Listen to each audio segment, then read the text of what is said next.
player number one automatically is difficult. It has to be premised on very heavy weight, as we have to wait level.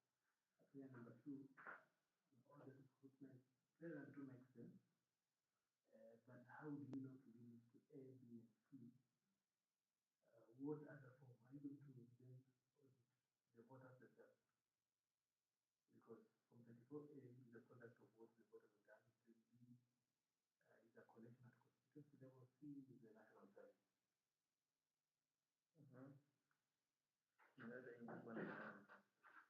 Now the counting is counting the ballot paper. They are asking for returning, right?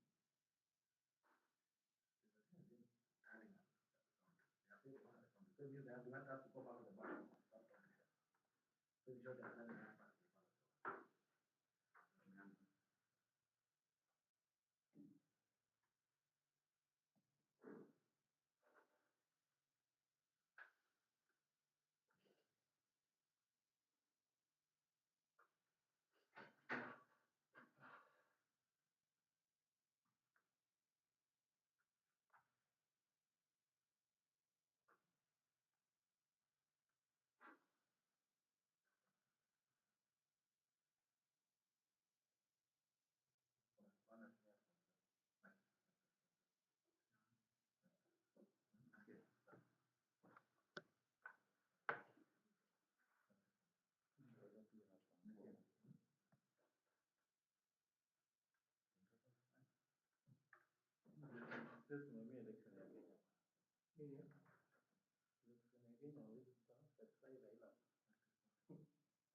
Okay, it's indeed a very, very good morning to you. Thank you so much for joining us for this edition of The Tackle. It is the 22nd of August 2022.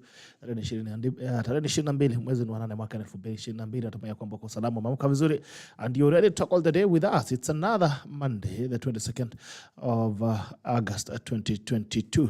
How many days past election period? That's almost 10 days. 10 days past Kura. 12 days. 10 days. 12 days, okay? I hope you're doing well, and I don't know how things are looking like at your end, but I want to welcome you to another edition of The Tackle. It's the Monday of the 22nd edition, 22nd of August edition, and we are here with ARNOLD MALIBA. Will be joining us in as a resident analyst for some time until the government makes him cabinet minister. I will still be coming in, depending on which government comes in, because you are seeing that we have 3 presidents. Tuko na Uhuru, tuko na Ruto elect, na tuko na Raila wa kotini. Please when you join it, like when you like, we get to know that you're watching us, and please share. When you share, you give someone else an opportunity to watch the broadcast. Kama kawaida, lazima tuende mbele za Mungu, tuombe, alafu tukirudi tunaangalia hali ya traffic kwenye barabara, alafu basi tunakuja kuona salamu zenu. Mighty Father, we come before you this morning. We worship you, glorify your name. Thank you for another opportunity to be alive. We thank you for this program. We thank you even for the conversations that you're about to have as we start off. May you be with us, and may you meet every tackler at their point of individual needs. We pray, trusting and believing. Amen. Tuko pia na CALYSTUS WAFULA ambaye alienda akazunguka na kitu Mukisa kidogo, wakafunga kioski ya Mukisa. Kidogo nikasikia ameenda Azimio. Sasa nasikia ameokoka tena, sio nitatuambia kulikuwa kunaendaje pale. Let's see what's okay up. How is the traffic situation on the roads? Looking at Mombasa Road. Mombasa Road is all clear. Nothing to really worry about. We're heading into Uhuru Highway, inbound into town. Looks good. Ngong Road looks good as well. Some little traffic from some little traffic from here, from Prestige to the Coptic Hospital. It seems like there's some small traffic there. Looking at Ngong Road as well from Junction. Junction looks all clean, nothing to worry about. Kingana Road as well looks very clean as well. Kisanga Road very clean. Naivasha Road very clean. James Kijuru as well very clean. Joining in from Waiyaki Way into town, inbound into town, very clean as well. There seems to be some small traffic at the Mall Westlands, all the way towards the Movenpick, the roundabout there, the exit roundabout from Lion Place, heading into the stage. I think in Jamia Matatu, and getting down towards town, inbound into town, looks good. Nothing to worry about the traffic this morning. Tuangalia Thika Road. Thika Road is bad. Thika Road is not good. Traffic jam starting from Delaru, Koju, pale kuanzia GSU, Thika Road GSU, all the way to Pangani and Muthaiga Exchange. Kiambu Road as well looking terrible. Nothing to be happy about. Traffic jam starting all the way from Ridgeways. Okay, the way from Ridgeways, there seems to be some traffic heading into the Muthaiga Exchange. Kiambu Road not looking very good this morning. Limuru Road looking all clean. Nothing to worry about except when you joining into town. Lakini hakuna kitu ya kuleta baresha ama kuleta stress. Niambie how the traffic situation is on the road, whatever you are. Niambie how is the traffic situation on the road. Mambo inakaa vipi mahali ulipo? Kabui Kathuge, good morning team. Good morning to you, my brother. Hope you're doing well. Pilato Alberto, good morning. Maureen Dungu, good morning. Maureen, good to see you. Sholim Kibet Benachi, good morning. GB, good morning to you. Kabuya anasema Saudi yaguna. Saudi iko ndio mimi. Kipkembai to good morning. Gerald, good morning to you. Mbotha Kitonga, good morning from Masaku. Asadato Machakos. Collins Kiptai Kipsat, good morning. Team, good morning. 1 minute man. Ala? Okay. Good morning. Kangundo Road in a mess. Nasema Kangundo Road mbaya zaidi. Pole not Kangundo Road. Gideon Kimngok says good morning GB, following from Nakuru City. Thank you so much, the catch from Nakuru. Vincent Barkuta, good morning brother, watching from Rongai Kabaraka. Asante sana tu Rongai. Honorable Kibi, good morning GB from Chepkoile. Asante sana tu nyumbani wa Chepkoile. Salimiana pale nyumbani. Tafadhali say hello to the people. When you join, please like. When you like, we get to know that you're watching us, and that will please share. When you share, you give someone else an opportunity to watch the broadcast. Good morning to you, Arnold. Good morning. Mambo vipi? Niko salama. Yeah, well? I'm doing fine. I'm looking forward to a new week with the events happening. Of course, we expect the gazettement of elected members of parliament and the MCAs. I think so far the only people who've been gazetted have been governors and the president, the MCAs, and all other offices have not been gazetted. We also expect the party list, people who finally get slots then to be nominated. But the big story, of course, of the week is the petition by Azimio. I've seen mobilization by Azimio aligned members of parliament elect going around on posters saying that people should be gathered at Milimani at 8, just 10 minutes away. But I know, of course, as it's been in the past, of course, this is mobilization. They'll be probably showing up at midday, but then they want guys to go to Milimani much earlier, mobilize, gather, show up. A good way of, it's actually an old Raila mobilization strategy. Just they mobilize live. They don't they don't do it chini ya maji. They mobilize live. So let's see how it turns out. But for me, the biggest thing is actually to look at the text of the petition. But even before you get to the text, so these people are being mobilized. They are lawyers, or are they being mobilized? Of course, the lawyers are there, but then they're asking the public so that they can actually get moral support. I think they want to galvanize their supporters behind the petition. They need to give them ownership. So, by showing up, standing with them, you get ownership, and then you... of course, political pragmatics and optics actually work in such like cases. When you show up at in a court of law with a pickup of evidence, it looks like you really have got a case to prosecute. When you show up with huge files and lots of lawyers and a lot of people supporting, it looks like it's a case of public interest. So we are going to see a lot of pragmatics, by the way, even as we move into this case. It's going to be serious English, proper Latin, big documents as we move on. So it's going to be one interesting week. Everyone else who's interested in public administration, the management of public affairs, and even a little bit of law, you need to take your form. You're going to see a lot of Latin words. And even though for me, I feel like Raila does not always run for office so that lawyers can get a chance to go to court and show their brilliance.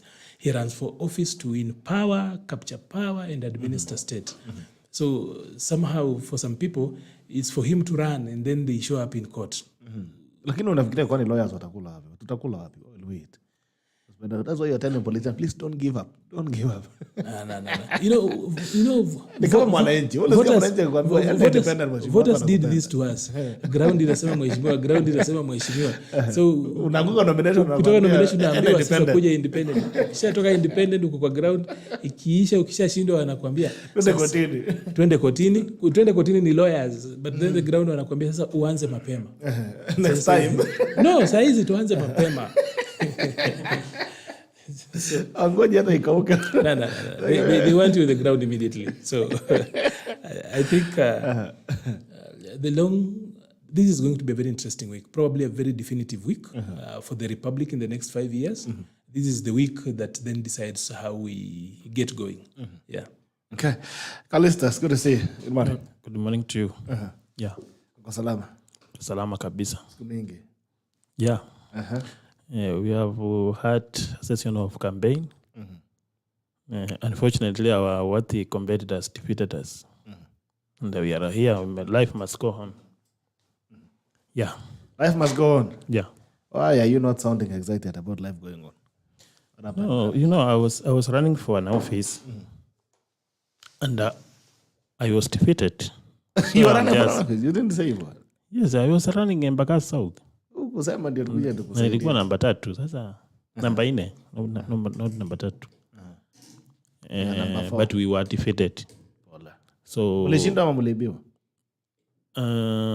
I cannot say someone rigged us because we don't have evidence, tangible evidence. So to say, but there are claims. Tulikuwa na claims ya kwamba kuna vile yule alishinda alifanya. Alifanya nini? That is always normal. Okay. Especially when the election is close, like this of Raila Ruto. Always someone who is defeated will find an excuse of going to court and contesting. So you went election victory. You decided you're not going to court? Me, I was number 4. So the person who is supposed to go to court is number 2. Okay. Yeah. All right. So are you happy about the process, the electoral process? Pardon? Were you happy about the process, the electoral process? Something that I was happy is presidential one. You know, I was supporting Raila. And we saw how Chebukati handled the issue of tallying. He made sure that the public portal is there. Everybody can go there to tally for himself or herself. Therefore, I think I can say the presidential one, the process was a little bit transparent. A little bit transparent or transparent? Transparent. Okay. Because there is no better way Chebukati could have done this. You realize that election is always won at the polling stations, not at tallying center. So it appears like some people wanted to win from tallying center. And that is where we are having so many issues. You know, we have to learn accepting results. If we make it our business that we will be rejecting results just because we have not won, then we will not have a country. There is a lot that need to be done to improve our moral behavior and also to improve our election. But we have to support the election, the IEBC. If we fight the IEBC, we fight our judiciary. We are not going to get anything. We will be promoting what we call retrogressive processes that will always give us negative results. Because if today you are appointed as chairman of IEBC, then you see how the Chebukati has been mistreated. I think you will not like that job. Okay. If you have something to do, you'll say, keep your job. Okay. So we need to encourage. Okay. To support. We support our leaders. People are running our institution. We need to allow independence of all institutions to happen for us to get justice or to get a fair process of election. Okay. Yeah. All right, Sisi on YouTube. Good morning. Good morning to you, Sisi. Saying on Facebook, Maureen Dungo says, you remember he did the same at Kibra, mobilizing his supporters after he voted. They forgot they were to vote and left with him. Okay. Alright, MC Kalia, chairman Menokwisha, good morning. Menokwisha is tuned, asante sana. Hapo hujaiba kura hata wewe tena. Nelson Kemba, good morning. This guy is so intellectual and truthful. I love his version of expression. Arnold Maliba is the smartest person. Manibel, absolutely loving Arnold right about now, plus the serious school of thought he subscribes to. Absolutely great. Kenyan. David Kitu watching from Kapsabet Asante. Leonard Kigen. And good morning, Jimmy. Looking forward to productive week. Say hi to Arnold. When I grow up, I want to be associated with such great minds. Hallelujah. David, the key coaches, good morning, Bito, watching from McKinney High School. Say hi to Auto McKinney. Asante sana, Auto McKinney. Good to see you this morning. 1 minute, man, I think I had seen that. Anasema how I had not read. Anasema Arnold is the smartest Jap in Azimio. Okay. T.S. Phil Marshall, Allah. Opaqueness is a number. Okay, this good morning from Dar es Salaam. Dar es Salaam, good to see you. John Lagat tuned in from 036 Bomet. Good Kim Tai, good morning, General. Good morning to you, sir. Stockman, good morning from Mombasa. Thank you to Mombasa. VJ Denmark KE. And some good morning, Peter, following from Wasingishu County, Moi University main campus. Asante sana, Salimiana. Kimwa Ego Sijot, good morning, General, watching from Tot. Sigei Kipro, Shadi from RVC, Dallas. Asante sana. And good morning, GB from Chepkolet. Asante. All right. More than a week after elections, Arnold, the president has still remained mum. He's still quiet about, he's not spoken on the elections. He's continuing to have meetings. He met the clergy, he's met the envoys. I mean, he's met many other people, but he has not spoken on the elections. He has not even congratulated William Ruto for being announced as the president-elect. What do you make of this? Does it give any bearing? The moral lesson we get out of the president's dilemma at the moment is that an outgoing president who served his term and is not seeking re-election should, out of wisdom, not necessarily out of right, because Article 38 then grants him the opportunity to be part and parcel of any political formation and process he wishes. But I think out of wisdom, an outgoing president should desist from trying to influence an election of who succeeds him. Because the president is the chairperson of Azimio. Azimio is contesting this particular election, and they're actually going to court. So as they go to court, if the president congratulates William Ruto, it goes without saying that Azimio will actually have done what? Will actually have conceded. But then Azimio's candidate has not conceded. So number one, I think out of logic is that as the chairman of Azimio, his candidate has not conceded.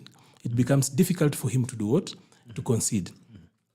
And that's why I'm actually calling it a moral dilemma, because if he had not chosen to be part and parcel of the Azimio formation, then it would be easier for him to actually come out as a statesman. Otherwise, then this makes him actually a competitor in this particular election. That even as it was clear that he was William Ruto's competitor on 9th of August, even in this particular case, it will still be him. So even as you look at the judges, the bench, you actually have to have it in mind that these are people he appointed to office, all of them. Okay, the commissioner. Yeah, both the commissioners and the bench. So for whoever is defending, you know, Article 138 speaks to the presidential electoral conduct, how you actually are going to elect a president. Then Article 140 asks questions, or rather addresses the questions that comes out of the process, that if you don't like how the election has actually been conducted, anyone, you don't have to be actually the candidate or the agent of the candidate. Any Kenyan can actually go to court and Article 140 within 7 days of the results having been declared. So then what happens to him who has been declared winner?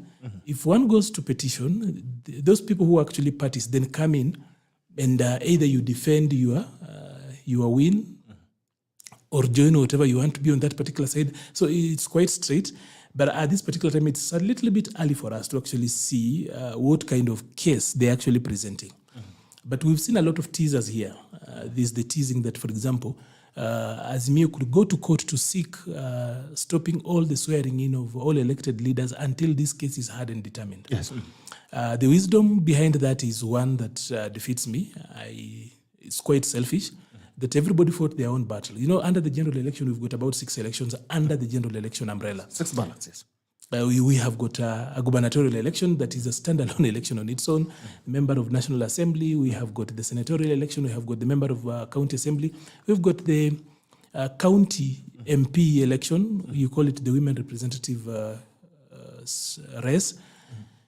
So you then cannot put all the other ballots at the mercy of one when everyone else actually runs their own. But that is out there. So that is a teasing. They actually probably want to see the feedback. And they've been talking about a number of issues, asking the court to declare Raila as the winner. That for me, I'm actually looking forward to see how the bench will actually balance and play out between Article 140 of the Constitution and Section 80 of the Elections Act. You know, Section 80 of the Elections Act says that a court of law can declare a winner in the presidential, gubernatorial, senatorial, whatever, all the seats, if it looks at all the facts and points that one person has actually won. Now, the challenge is that the Constitution, as a hierarchy, as a higher authority, in Article 140 simply gives the Supreme Court only 2 options, to uphold or to nullify. So one of those things I'm looking forward to actually see how the jurisprudence around that particular issue is taken care of is Section 80 of the Elections Act, and then of course 140, Article 144 in the Constitution. So I'll really love to see how that plays out because we've heard, of course, from people who've got access that Azimio is looking forward to ask the Supreme Court to declare Raila, of course, with some mathematics they have done, the winner. So also in this particular election, I think it's the first time we're going to see commissioners divided. In 2013, we had a united commission. In 2017, we had a united commission, except for Kombe, who waited till the tail end and then, of course, did a run on us. She's been threatening to spill beans and she's never done so. Quite an anticlimax of a process. Every single day, waiting on an anniversary of Msando's death, and she goes out there and pours her heart. But she's always been threatening to actually spill. You know, it's not one of the best things to do to a nation. So in this particular instance, we know that the other commissioners have prepared their own report. They'll be filing it in court. We also know that probably they could be swearing affidavits in support of either the other side or any other person. So we are really going to look at a very funny election, or rather a funny petition, or rather a very interesting petition in that we've got Raila, who is a petitioner. George Wajakoya on the other side also has not conceded till now. He has not congratulated the winner. He's actually said that a lot of his votes were stolen. So we expect him to probably be enjoined, to seek to be enjoined, because he's not doing his own bidding. He's not done his own petition so far, thus far. And he's not indicated that he will be going to court on his own. But I know he will actually seek to be enjoined in that particular case, in that petition. So what else? A divided commission, George Wajakoya. Then on the other side, of course, Kenya Kwanza has to prepare and defend their win. So it's one long 14 days of serious legal battle to shape the future of the Republic, but over and above also to expand our the jurisprudence around that particular area. Yeah. But now the question is, people have continued to ask questions about the commission, especially. What is the role of the commissioners? And the issues that they're raising, are they substantive enough? And I mean, should they be raising them? Do they have the capacity of the legal grounding to be making the allegations that they're making, or making the submissions that they're making? What is the role? I've looked at, away from, generally the commission is like any other board. Other than this particular instance, it is an independent organ. You know, the framers of our constitution, of course, insist that we have got 3 arms of government, but they were just shy of declaring the independent offices as a 4th arm of government, the way it is in the US and other jurisdictions. So we are at a place where these independent offices, you remember when Jubilee came in and they tried to put commissions, independent commissions under certain ministries, and the people went to court and defeated it. So essentially, in all, in all but word, we actually have got 4 arms of government. Okay. That is the fact. De facto, we have got 4 arms of government. We've got the executive, we've got the judiciary, we've got the legislature, and independent offices. Okay. Because however much you try to put them under some ministry, you realize that they do not respond or answer to a minister somewhere, or the executive directly, or the judiciary. They are standalone offices. So it is there, just not in word, or it's not written, but in practice, this is actually our 4th arm of government. So the roles, if you look at the IEBC Act, of course, they've got the roles, besides what is actually defined in the Constitution. Largely, let's just say that the commission, or rather the commissioners, are in charge of policy. Okay. But since it is actually an executive, quote unquote, in the days of old, we would call it an executive board, because the chair signs against documents, the chair goes to the office every day, he has got some executive authority, and the commissioners are people who help him make decisions. Of course, for matters before the commission, the commissioners vote. But on the presidential election, there is nothing thus far that the chairperson, Chebukati, did outside of existing law, whether it's the General Election Guidelines, whether it's the Elections Act, whether it's Article 138 of the Constitution. He has thus not done anything outside of that particular purview, because it even talks about the National Returning Officer tallying the results, issuing Form 34C, declaring the winner. We're talking about the returning officer who is the chair in this particular instance. So that's far. And when you're going to stick, when you talk about the sources of law, of course, the written law, then the rulings like what these guys have kept on talking about, the minor KI, for example, issue. They're not looking at the substantive issues in the minor KI case, because in the minor KI case is where we actually get the declaration that all results at the polling station, once declared, are final. This one was just a judge actually being flowery in their writing. When the judge actually gets flowery, that was not a matter before.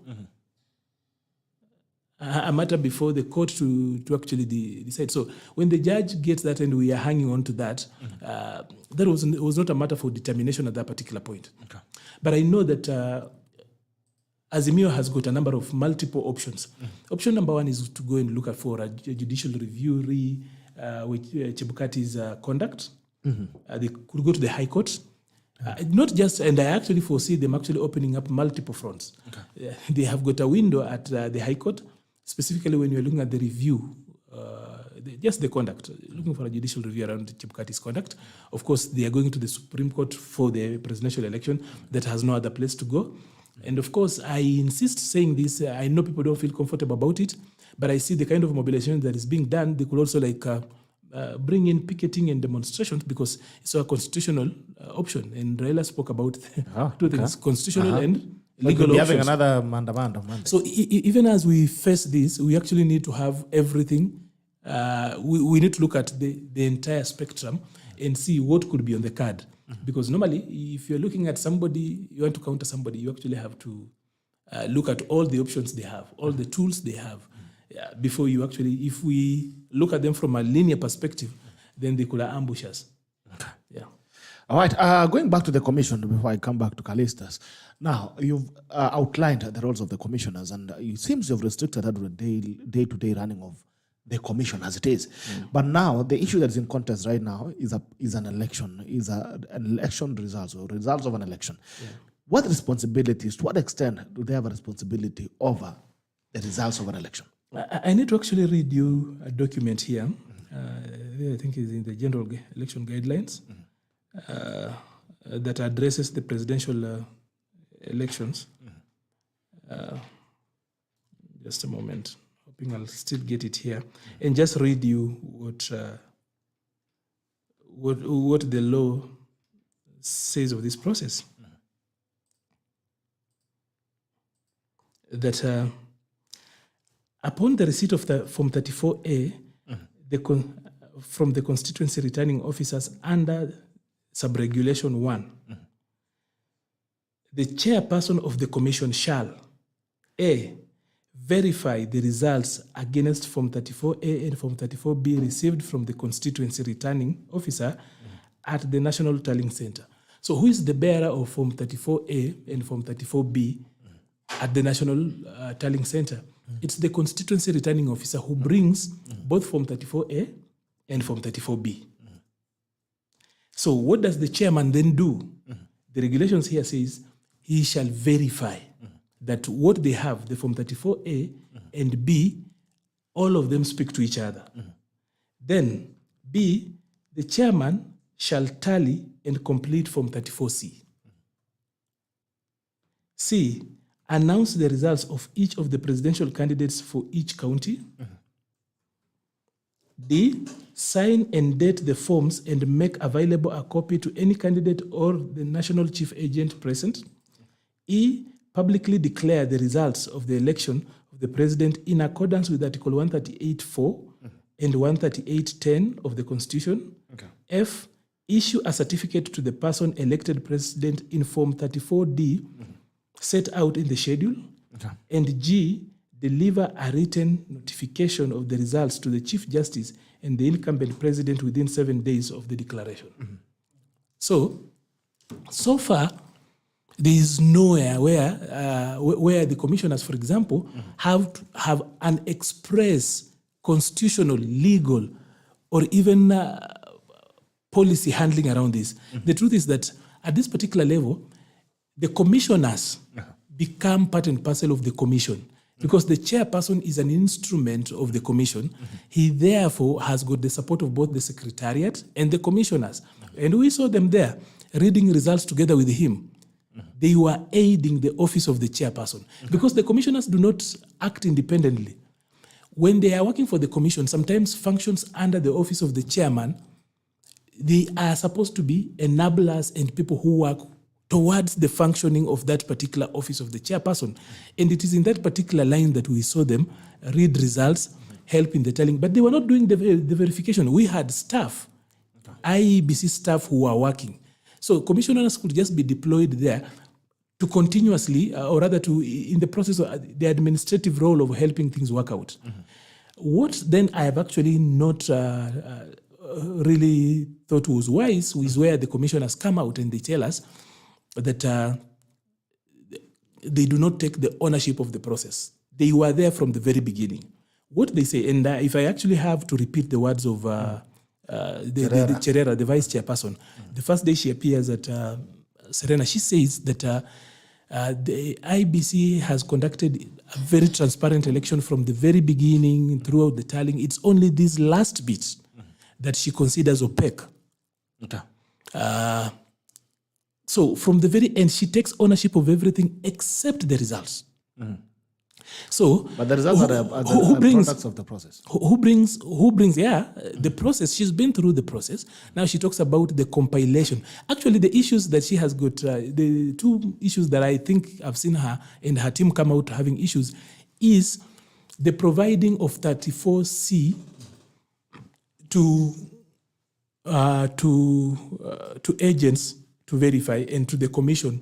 And she says that the commission was supposed to take ownership of it. From what I've read, these are the election guidelines that are actually out there on the election, on the presidential elections. They are functionaries of the chairman in that particular process and not standalone actors in that particular process. Again, we need to repeat this, that commissioners cannot therefore say that after we have voted, they can in some way sit down and vote over that particular process. That is out. As in, it's not an administrative process where after we have voted, and we should not open that lacuna, because if we open that, then Kenyans are going to vote, and if they don't like you, you are running against me, then they are going to actually say no. Even though Kenyans have voted this way, we as commissioners feel that so and so should have won. So we cannot give them a room to moderate the results. We cannot give them, they don't even have to take ownership. Like I've said elsewhere, no one has invited them to actually take ownership of this process. Not the constitution, not the electoral framework, not even Kenyans. So they cannot invite themselves on the table and then walk away and say, hata hatutaki hiyo chakula. We have not invited them in the first place. It is none of their damn business. They cannot tell us that they wanted to take ownership. By the way, even if Chebukati did not like the results, he had no option. The law is so strict. To announce. It's just for him to read it as it is and do what the law says. He doesn't have to like it. He doesn't even have to own it. It's not a matter of ownership there. So from where I sit, I think on that particular end, Azimio should proceed and prosecute their case without necessarily depending on these 4 commissioners. These ones are actually going to draw down because they are sabotaging their own process. Like, you see, when commissioners who are supposed to enable this process become the stumbling block in this particular, they are sabotaging their own process. Those are guys who are not supposed to be there in the first place because it is their damn job. They are sabotaging it, and then they come out here and tell us that as we were sabotaging that. So they wanted us to end up in a constitutional crisis by ensuring that Chebukati does not declare results. It was a contribution towards us failing out on the constitutional timelines and therefore end up in a constitutional crisis. Okay. And in that particular crisis, then we become creative. So I think Azimio should actually proceed without necessarily depending heavily on these guys. Because when the court sits down eventually, it will become a little bit difficult to listen to them. And now on a very personal note, I will say this. Chebukati, Guli and Molu are long-serving commissioners. I would rather trust an older commissioner as opposed to a rookie commissioner. These are rookie commissioners. I call them rookie because we've not seen their work. The first work we see is their dissent. Any other jobs we've seen them is them reading wrong results. So they are rookie commissioners in my opinion. And I think that I would believe in Chebukati faster. I will treat their work, the work of the 4, with a little bit of a wheelbarrow of salt, not even a pinch of salt. If I have to believe them. Because already we see their lack of consistency. They are very prone to making errors. And of course, all of us should be very afraid if it comes to a place where we have to look at them as the only people who are taking the commission forward. There is a little bit of worry. So up to that end, I think a competent court of law will actually see. And in the words of PLO Lumumba, he says, of small things, the law knows no cure. And let's get this clear also. An operation of an election's magnitude is huge.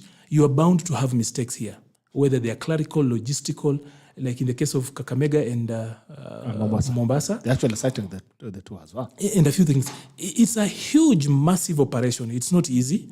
So there could be mistakes here and there. Also, we cannot expect IBC to be exactly perfect. When we take them to court up to the last minute, IBC was busy in court. We don't want this. We were changing laws of the game way up to the eve of the elections. So there's no way IBC can actually work optimally when we are chasing them around courts and dragging them in courts left, right, and center. Of course, it's right of whoever goes to court. But of course, I'm looking forward to a day when we will actually stop being litigious as we are after testing the constitution and getting to its limits. So it's a huge undertaking.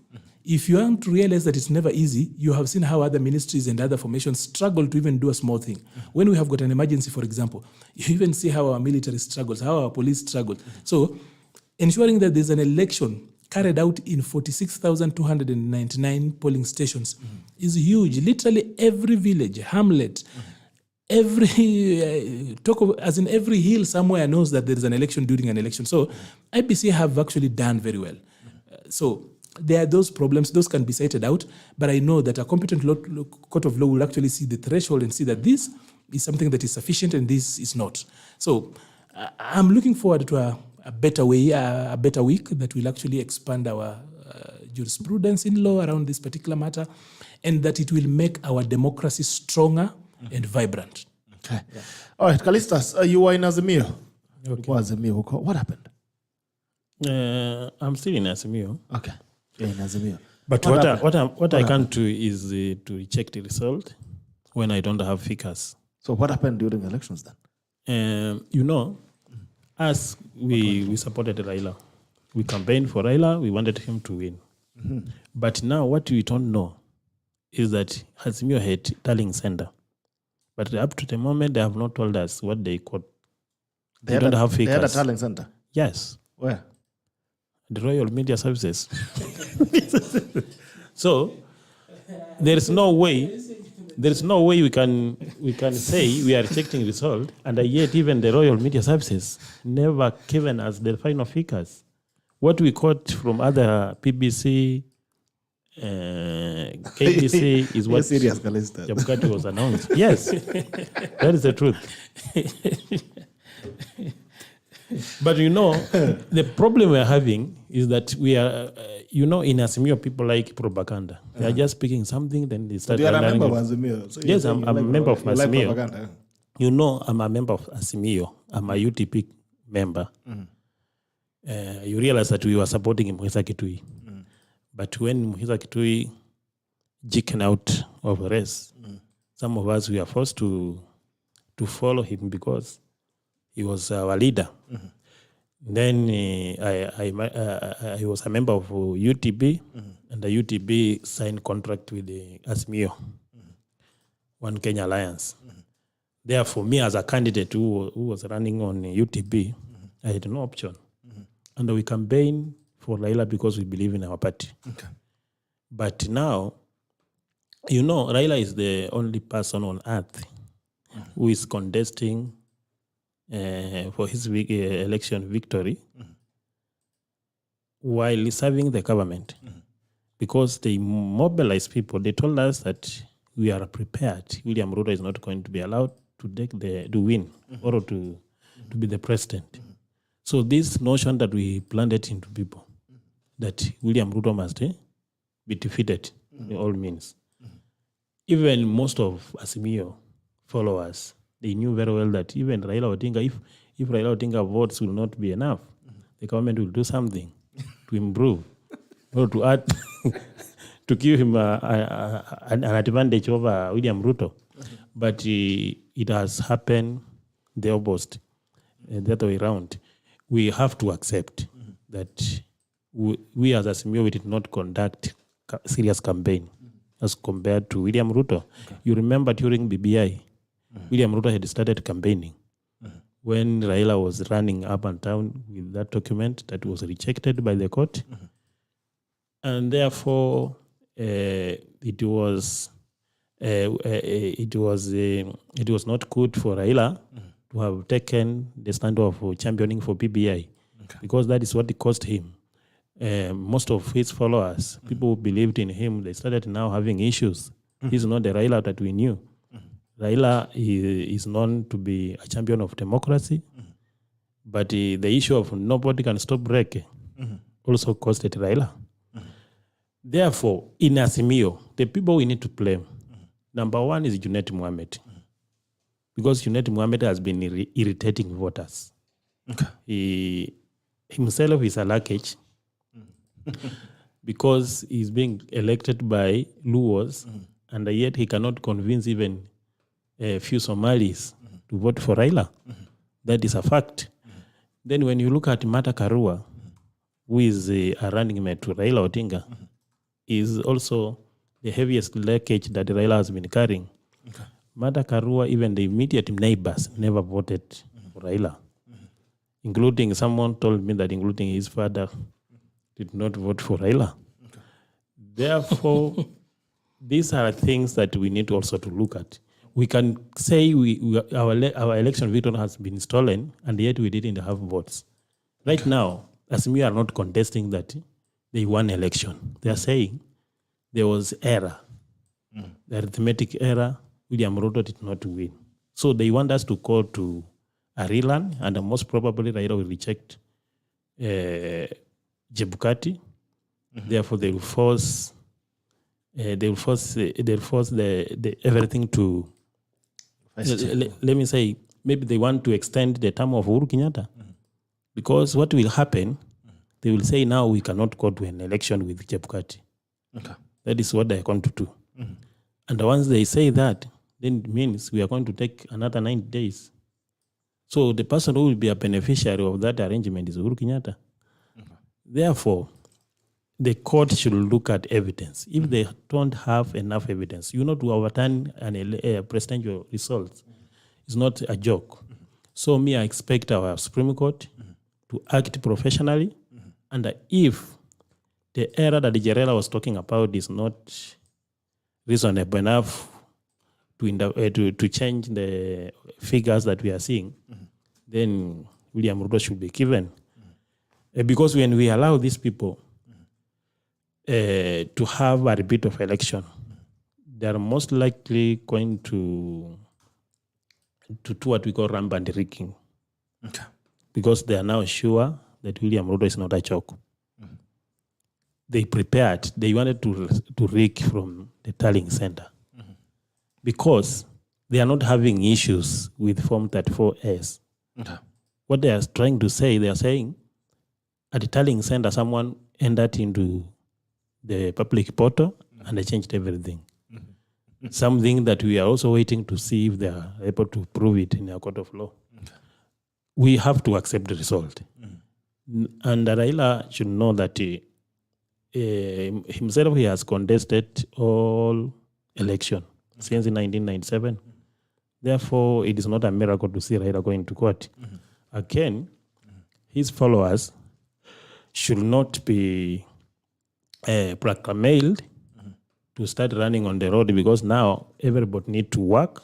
In our country, people are suffering. There are no jobs. Therefore, we need to allow the incoming government to come and serve people. Okay. Unless we allow a smooth transition, we are going to have a crisis, and so many people will lose their life. That is my worry. But we have to say that Chebukati must be protected because it's running an independent institution. Okay. Again, about commissioners. These commissioners, the way they have been trying to talk about this election, it's like they were sent by somebody. They were working for somebody. Okay. Because you cannot tell us that there was an error, and yet you can't solve a simple arithmetic, a simple math, like 0.01 of the 14 million. Gerela was getting a wrong figure. So she doesn't have moral authority to lecture Kenyans about election.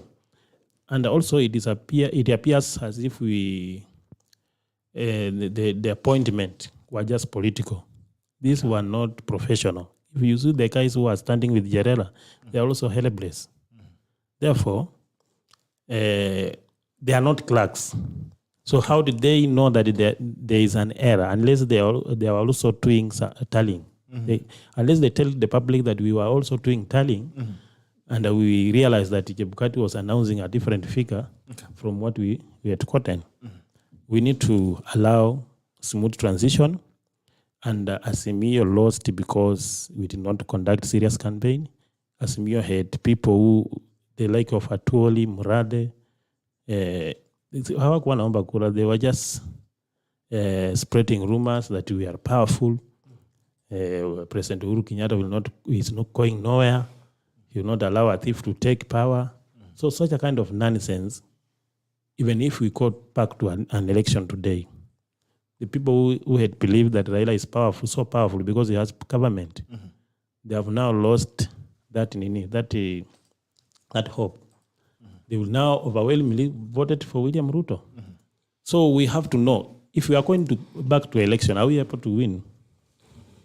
I don't see Azimio winning if we go back to election today. Okay. Therefore, the people who are forcing us to go back to election should think big, because he is not going to be allowed to appoint another deputy. He has a deputy who cannot deliver. Martha Karua has no even a single MCA. He has a party that has 0 MCA, no elected member of parliament. Therefore, she brought nothing on table. Kalonzo could have helped Raila to lock Ukambani, but they refused. During that time, I tried to engage people who are close to Raila, the like of Mohisa, Jirongo. I told them that Martha Karua is a luggage. Raila Odinga cannot be used to revive political career of people who are a third parent. But they said, I don't know politics. Now the writing are on the wall. Madam has performed below average. That's what Arnold was saying, that he was told. Hujui bwana. Hujui. Umezaliwa juzi. Thanks. You know, Wafula speaks about a number of things. But something that we must actually put it clear is that the 4 commissioners were actually a blot on our democracy. Kenyans went to polls very peacefully. We waited for results. There was close to no major incident. Again, like I said, a logistical operation of this nature, plus our bad manners as a country, you expect a number of few things here and there, right? Yes. But not to what we are used to, high stakes elections where there's too much at stake and there's so much passion. Kenyans went down, relaxed, and just went to the polls. We counted and we waited. This is the longest we've actually waited for a presidential result. Then at the tail end, people who have actually been in the room show up, and then they're telling us that they do not agree with how the tallying has been done. You know, normally if you disagree, you say, we did a tally, and this is the outcome, and what is going to be read. Again, the best way would actually have been for them to wait for Chebukati to actually, if they didn't agree. You know, they are boardroom politics. They cannot then subject us to the ignominy of boardroom politics. There's a lot of animosity in boardrooms, a lot of games that are played in the boardrooms. So if Chebukati had read anything different, what was actually important for the commissioner is that they should have stayed away from his results and then did a statement later on and said that we've just seen the chairman read his results. We think he was wrong on this particular account and this and this and this. But they wanted to preempt the chairperson. Yes. You know exactly why they are trying to preempt the chairperson. Because knowing too well that we have got a room for redress, which is the Supreme Court, and any Kenyan can actually go out there. This group of guys was smuggled out of Bomas very fast. A press statement was organized hurriedly at Serena. And some other people held Chebukati at ransom in Bomas, keeping him busy so that these other guys are ready to actually do a presser that then preempts his. Number one, to delegitimize the results. By the way, whatever they have done thus far does not make the results an analysis. It only makes the results, it only brings in an element of bastardizing the process and delegitimizing the results, which does not legally affect it. But that was bad. Trying to preempt that particular process, why didn't they do fight fair inside and get outside? The chairman, like what I've read to you, this is the law that we have passed. Again, we have tried over time, so many times actually in the last 10 years, to try change these laws to ensure that the commission as a whole can actually take care of, can be part and parcel of this process. But the argument has always been that if you're going to allow people to vote over this particular process, you are opening a room for a stalemate. So we'd rather go to the court and open up if there is a problem, as opposed to dividing this process and then allowing people with their whims and their thinking to actually subject our elections to a referendum of 7 people.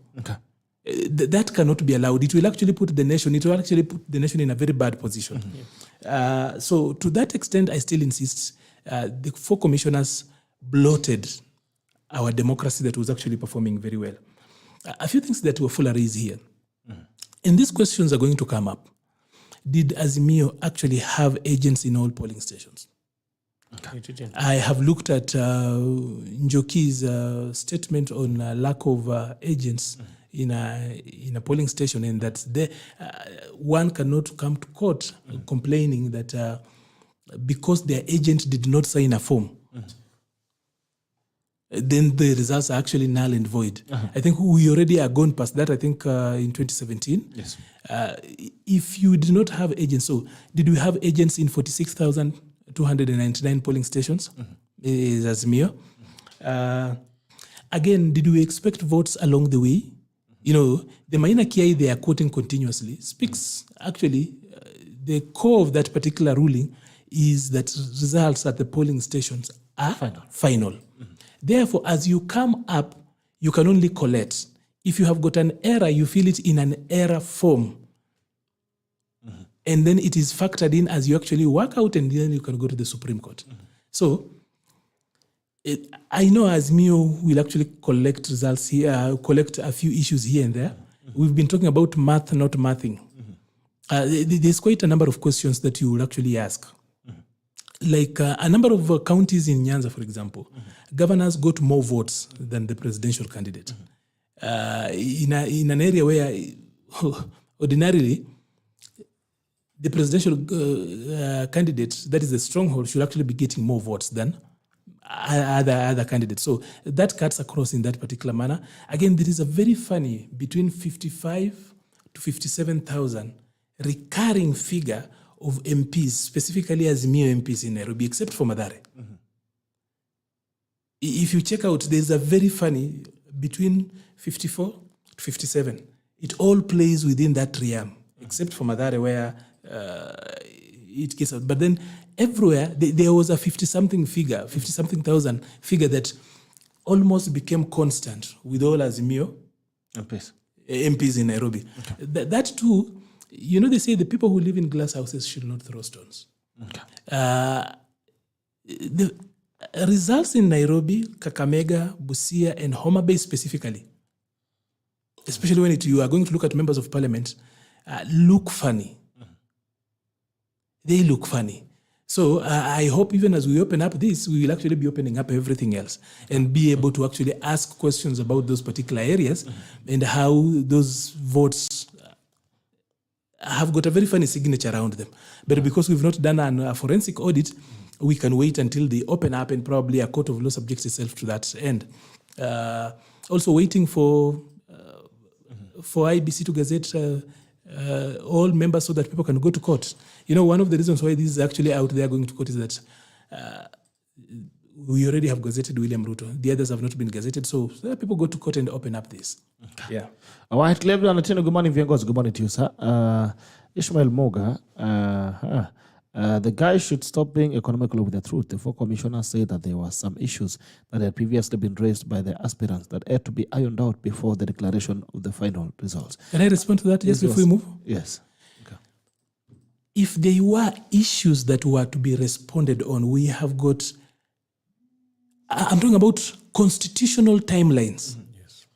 So do we abide by the constitutional demands or stop around? And you know, all of us know how politics work around, right? That I can actually just keep you waiting so that you miss out. So there's mischief also, generally. So what were these issues that had been raised? Okay. And why does an error form exist? Even IBC has no power to change any number of votes. What IBC can only do is that if there's any discrepancy, it is put in an error form. That error form can then be subjected to a legal process, right? Yes. So what are these issues that had been raised? You see, if you're talking about the number of votes, the only thing that IBC can do is to factor it in the error form. It is the laws that were put in place, by the way, out of our own petitions from NASA in 2017. So IBC can therefore not open these Form 34As and then correct form if there are issues. So what else was IBC supposed to do? Stop. Put the whole process to a stop. When you see this process actually has got a window for redress, that is the Constitution, right? We're going to the Supreme Court. That was the last day. Were we supposed to wait until everybody, and you know you cannot please everybody. The only way you please people, even when we do commentary, we know too well that we don't please everybody. Yes. The only way you please everybody is by selling ice cream.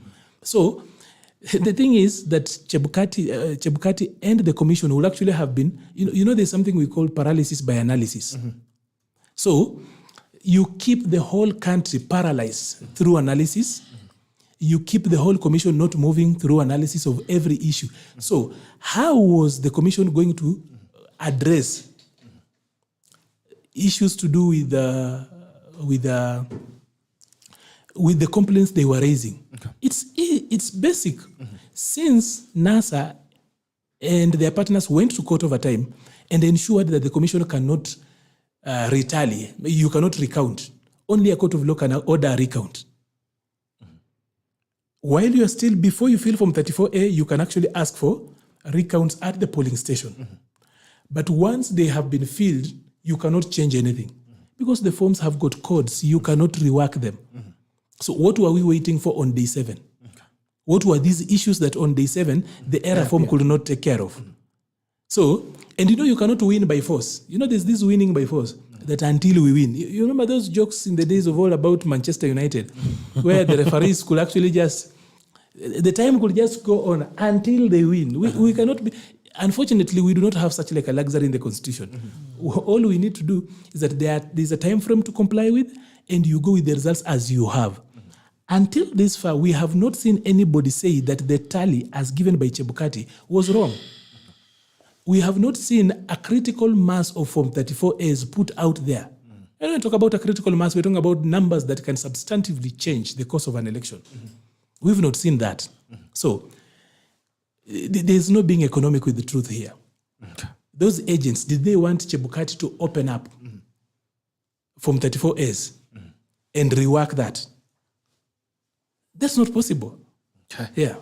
All right. And there's this story that has been flying around that someone actually can get into a system to change forms and to what. Jana nimesikia kuna wa China wachinku wako kwa system wanageuzia Azimio wanaweka forms zingine. Is it possible to do these things? Well, all systems are vulnerable. That's the truth. But at this point, it's still really chafu. Where are you going to get it? Because then, if you are changing in the system, then you need to have physical forms. It is the question I actually asked. Remember, I asked this question to a few people within that particular time. That if you're talking about somebody having gotten into the system to either help you get forms that are actually positive to you, you see, that is transmission, right? Yes. Yet the results that are final and what IBC tabulates are the physical Form 34As. That if there is a problem between what is in the portal and the physical Form 34A, what prevails is the physical Form 34A. Yes. So do we have physical Form 34As that are different from what is in the portal? With 9 security features. As in, is that even possible? No. So if anyone is actually raiding the system at this particular point, it's actually a waste of time. Because you will have to raid the system, you will have to steal the physical forms, you will also have to go into all the forms, the phones. I'm talking about the mobile phones that took photos in all those polling stations and they erase all that. Even CIA has no such capacity. You can't have that capacity to go everywhere into all, unless you hack all our phones as a country and format all those forms. Otherwise, it's not possible. It can't work. So let us stop giving. I think it's time we started doing politics of honesty and truth. Let us stop giving people hope where there is none. Let us be moderate in the way we actually project cases. I see now the posters going around are talking about we are going to spill beans, we are going to, the truth shall be known and everything else. We raise hopes of people, and I'll tell you what will happen. These are the scenarios either way. If the Supreme Court nullifies or rather upholds this election, the direct narrative will be, and you can actually keep this for 14 days, you will actually use it then, the narrative will be that they were bought. You'll actually be told what hotel they met in and how much they were given and everything around that. Then, even if the Supreme Court then nullifies this election and sends it back to the people, Wafula has alluded to a statement I made here last week. Number one, we are going to see the Azimio side demand that they want the composition of a new IBC. Yes. The process of coming up with a new commission is quite complex. You can't run around with it. Okay. Yeah, very, very difficult. So what are we going to see? We are going to see a stalemate after a stalemate so that the nation does not move on until we win. I hope you get that statement. So they will not go to elections. They will insist that we cannot go to elections without a new IBC. Without a new IBC. Yes. Okay. Someone's phone is giving us music here. Yeah. Let's look at the comments. So that's where we are. So whatever evidence people come up with, it's just their own story. Okay. Yeah. All right. Doro because anybody going into the system, we no longer will have the question about having a IBC opening The servers are open. Anyone can do their own collation. What I'm yet to see is anyone who has sat down, gone through the 46,000 scans and found a result that is actually drastically different from what we have. Okay. Reuters did their own independent, that is a Russian media house. They did their own tallying. BBC did their own tallying. Yes. Our local media houses, I'm yet to see one that did their own tallying and found a different result that actually says that according to our tallying, so and so on. So from all the tallying thus far, the numbers could vary slightly. But from all the tallying, and they were using publicly available scans on the portal.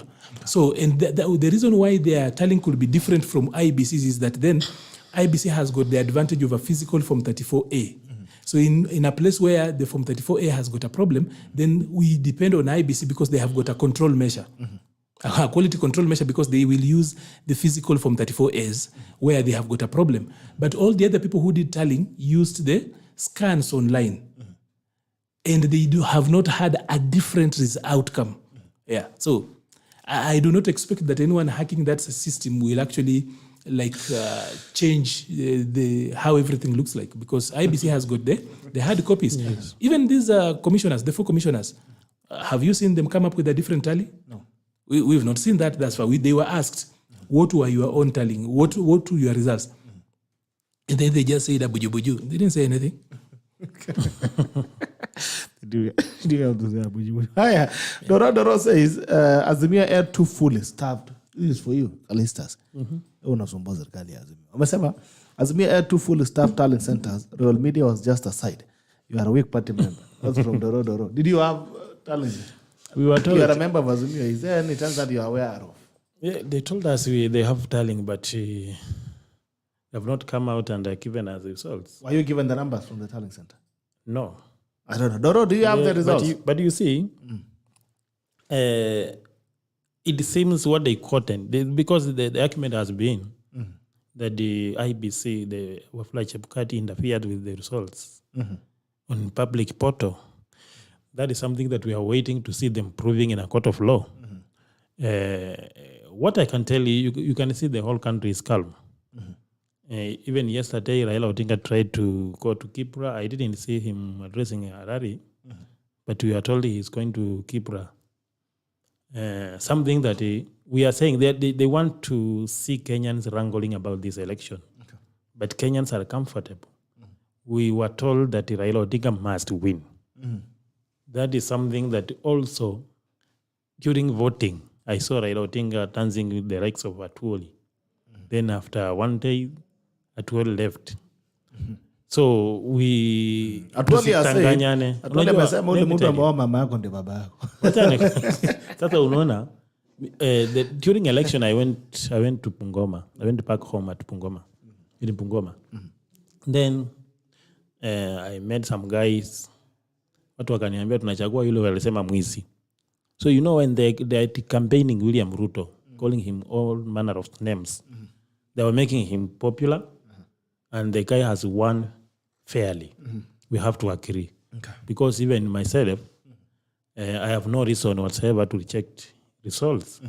The result as announced by IBC, the fact that the Wafula Chebukati was able to put a public portal where everybody can do a tally.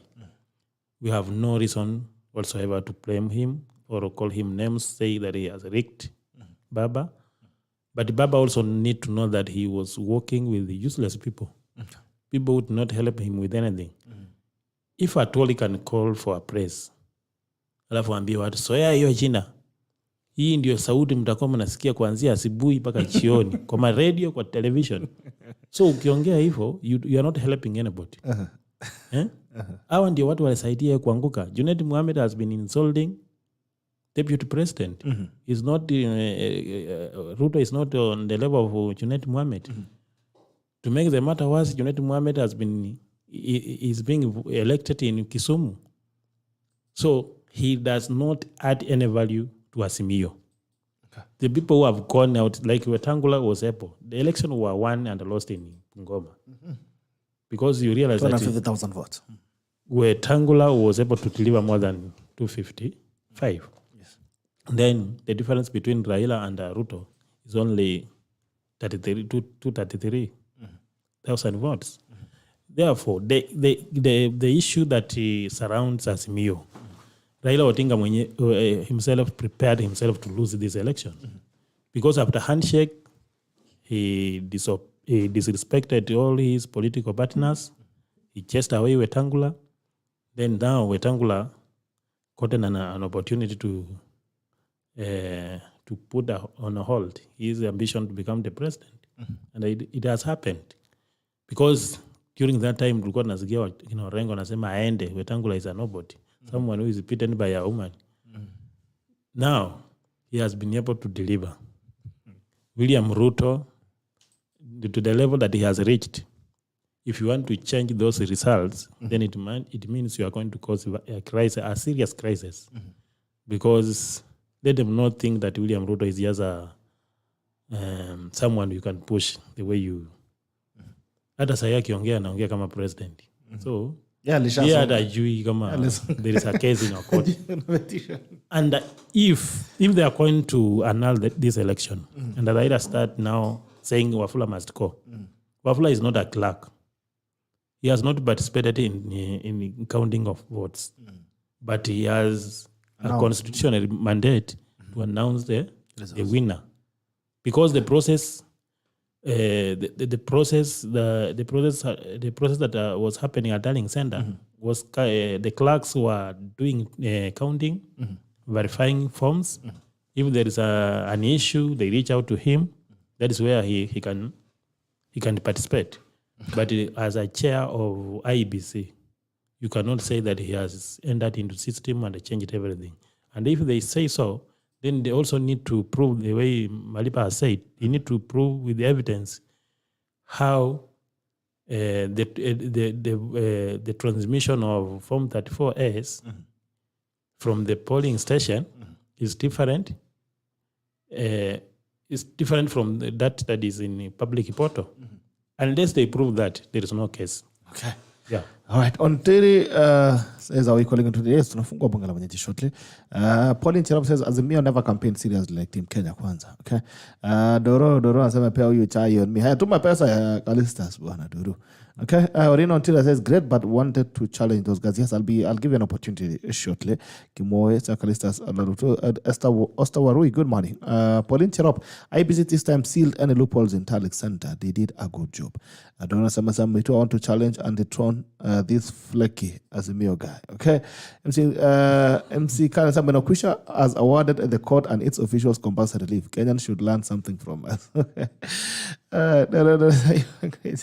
Marco Chariot. So bad mind reasoning well, but unfortunately the Zimia fanatic don't see the sense.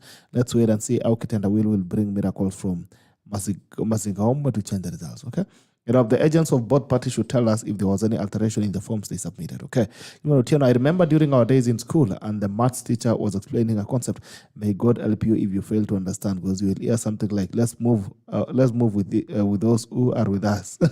So imagine if you are Chebukati listening to the four commissioners getting wrong simple additions and using it to delay announcing of results. They are lucky, because I would have locked them inside the room. Okay. Good to see you, Kate Shiro. It's a pleasure. Thank you so much. Clifford Wiki, these real Kenyans, we salute them. Mwari Wairongo, yes, adequately smuggled to Serena while Chebukati is being mishandled, planned. Vinny Kim Tai, through Kenyans, I salute them, as we should always say the truth as it is. You are right, Serena was planned. Okay. Doro, asante sana, you have shared. Thank you so much. Julius, Roberto Vera should come see your people. If Kenya Kwanza did any monkey business in Bomas, it should also be mentioned so that we know. That's what we want to know. Okay. Orina, please, you can call in. Orina, Ontiri, please, you can call in. You can call in. Karibia. Vinikim Tai, please, guys, it also Kenya Kwanza mischief. We need to know, was there any mischief in Kenya Kwanza? What else we need to look at as well? Legiba's favor, good morning, Bitok. We are on. These commissioners are just jokers. Their timing was wrong right from their appointment. You can read a lot. Pauline Cherop, where are the errors recorded? Okay. There's weighs the weight with the Azimio case. Noni Belem so agree with Arnold. Kwanza Omabe results for Gladys Wanga are funny. They need a forensic audit. Donija logged in from Bungoma. Doro. You saying Gigolo logged in from Kwale. Sober discussion. Santa Kalisi up. Gladys Wanga did not win against Kidero but stole the votes. Interesting. Okay. Doro simu iko wazi. Unaweza piga simu uweze kuchangia. Dominic Mongare will get to tell us about the discrepancy between the presidential vote and the likes of governor, senator, etc. I think we need to look at that Arnold as well. Doro says the system raiders are KK culprits. But what are you raiding the system to do now? It's too late. Well, in general, Doro, if it's true KK did that, why are the Azimio agents not complaining? Their forms not much. They said the nation will move on with UK for 6 months. Still a new commission is fully formed. Doro, you want a new commission? Locke also agreed on the results of Chebukati. Okay. Doro says that she has the results. Please share the results with me on WhatsApp. Doro. Please share the tabulations and the analysis that are happening on the results at Tarling. Please share them. To me. Doro anasema these two men need to come here, back here in 2 weeks. Kama kutakuwa na mambo imefanyika. So please mark your calendar, CALYSTUS and ARNOLD. In 2 weeks, you need to come back. Doro, as someone deal. I think there'll be a new message, okay? So the dance was after the tallying was done on our side. And so mambo ya red carpet ya KCC ilikuwa after the tallying. Abraham Jalanga Baba indeed has been working with useless people. Ali Njanga, just know that Kenya is under attack by Museveni Tutsi dynasty, intends to control East and Central Africa through William Ruto. Allah, soon Kenya is going to become like Uganda. Levitu nasikianga Kenya hii kidogo. Aya, piga simu 779-800-010 or 779-800-010 or 779-800-010 or 779-800-010 or 779-800-010.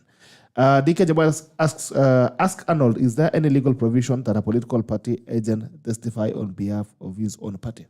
Yes. Is there? Is there? Well, Evidence Act, that doesn't really have to be even an electoral issue. Mm-hmm. It's an Evidence Act thing. If you can bring in your agents to testify for you, mm-hmm. If you have got reason to believe that they'll actually serve your interest. Mm-hmm. Also, witnesses can be declared hostile sometimes, once in a while. Yeah. Then witnesses also can be declared not authentic, mm-hmm. For one reason or the other.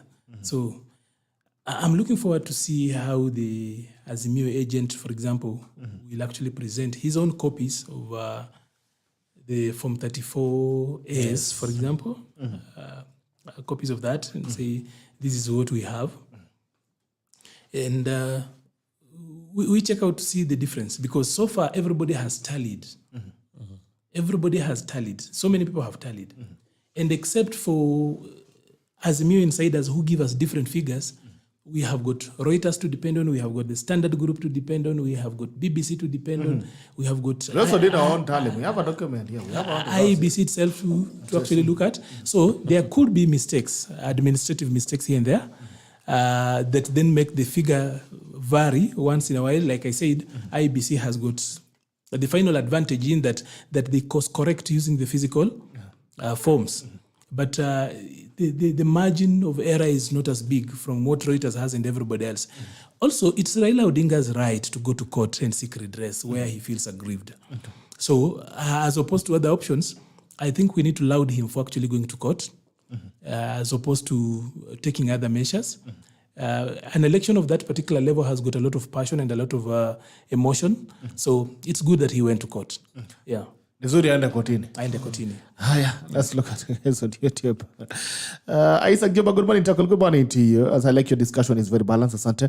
Mr. Huyaye, info circulating on Twitter of the other two commissioners having jumped ship. Is it credible or just fake info? You know, wale Wambaki ni watatu. You know, probably we need to anchor this discussion into its history. So far, there is no credible information that the two other commissioners, that is Gulie and Molu, have joined the other four commissioners. Allow me to hold you on that. Good morning to you. Bunga la mwenye nchi mambo vipi? Hello. Namna gani? Morning, Kera. Salama sana. Habari ya asubuhi. Si mbaya. Leta habari. Asante sana kwa show. Na tunaomba maybe mwaka ile hata kabla mwaka ishe ukuwe umefungua TV station, kwa sababu hii ndio mahali tunapata ukweli na ya mambo. Mimi naitwa Abraham Jalanga na vika kutoka Eldoret.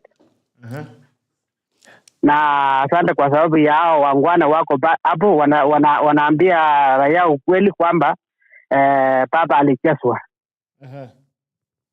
Watu wenye walikaa karibu na baba hawakuambia baba ukweli na alipoteza ya ukweli. Hata wakienda hiyo Supreme Court, wale commissioners waine walikuwa wanaona watapiga kura baada ya sisi kupiga kura watuchagulie urais. Lakini sisi tuko tayari, hata kama ni kurudi kwa kupiga kura, tutarudi na sasa tutashinda kwa wingi zaidi.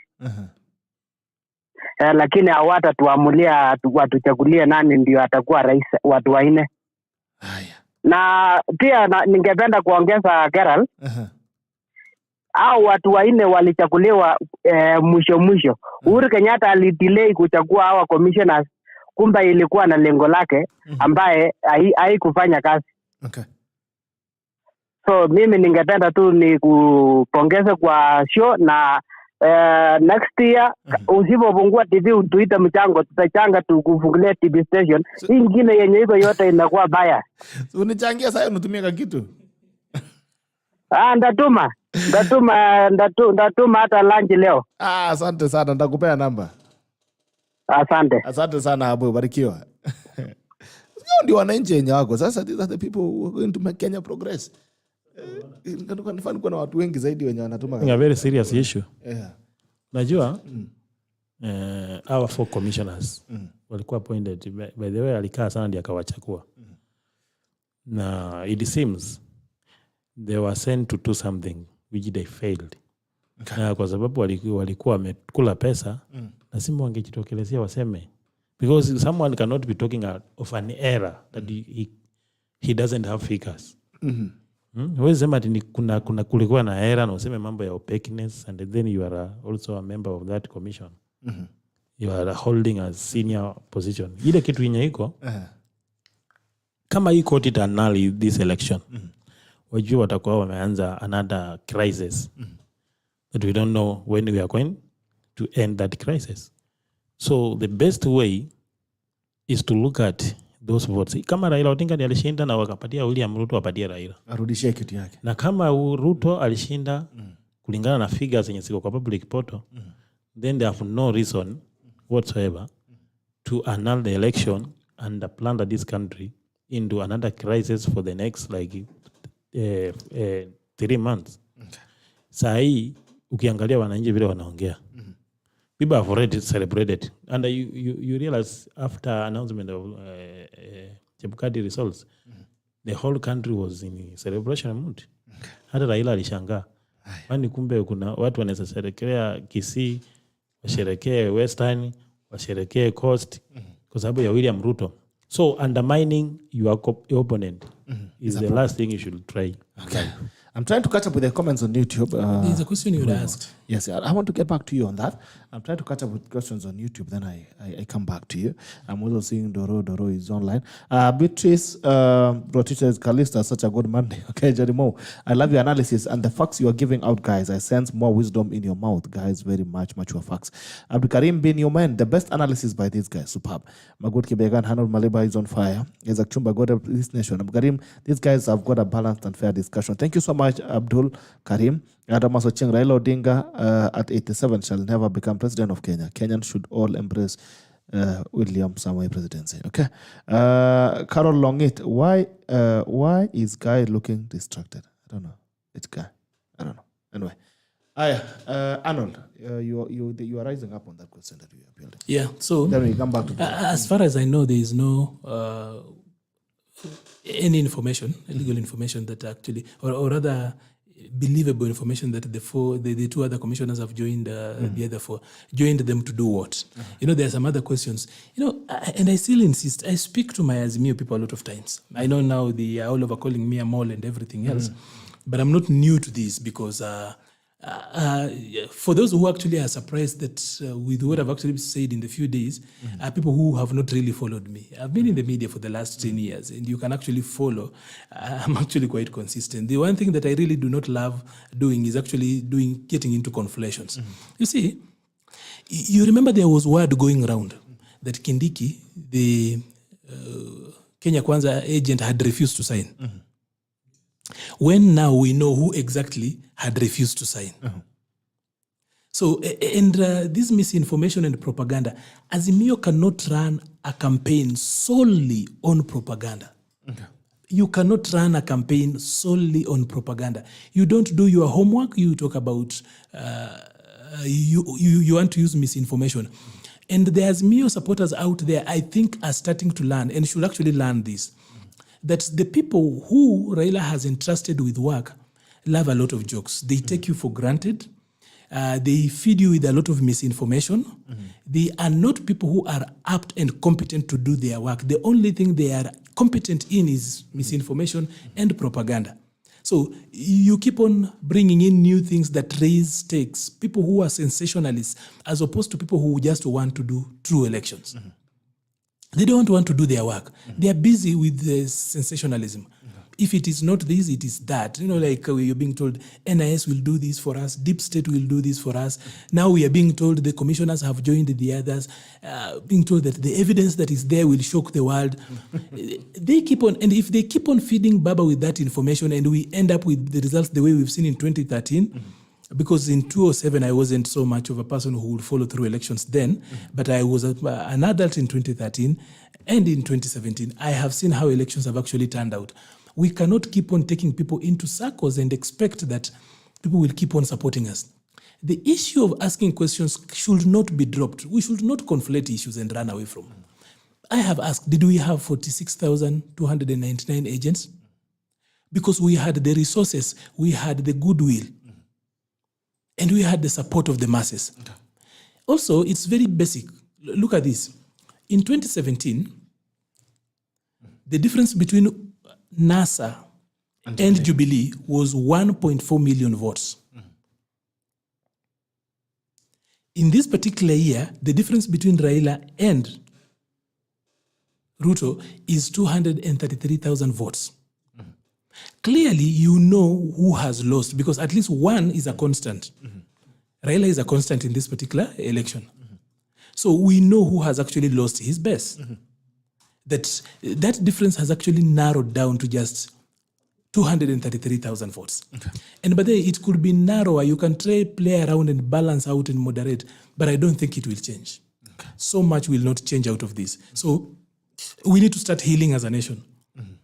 And if we already have healed, you know, the way huwa tunasema kuna kale ka X, uko in the process katikati unapona alafu kanatuma hey.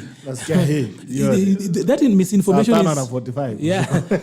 That misinformation is like an X who's sending a hi when you're in the healing process. Wanafungua the wound afresh. So they keep on sending these highs. Watu wanajaribu kupona, wanarudisha high. We try to actually move on, wanarudisha hii kitu, wanaanza kutupatia hope tena. Agents, mimi nilikuwa candidate. And I ended up supporting Sumra, who is an ODM candidate. Then we walked around during election. Tulienda kwa kila polling standards. Tukiuliza, wapi OTM agents? Agent wa baba? Hakuna. So Sumra used to tell people, his agents, chunga kura baka sa baba. So huyu mtu akichunga kura ya baba, akimaliza kusaini ya Sumra hata anaweza toka ende. Yeah, maybe kama wameanza county ya MCA ya MP, ukifika kwa ya baba kama alisha saini ya Sumra atakaa baki ngojea nini analipwa na Sumra. So Azimio failed from handling issues from polling centers, polling stations.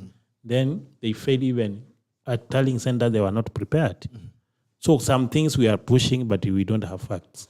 Hatuna numbers. Sasa ukienda kotini useme William Ruto did not win. Give us your figure.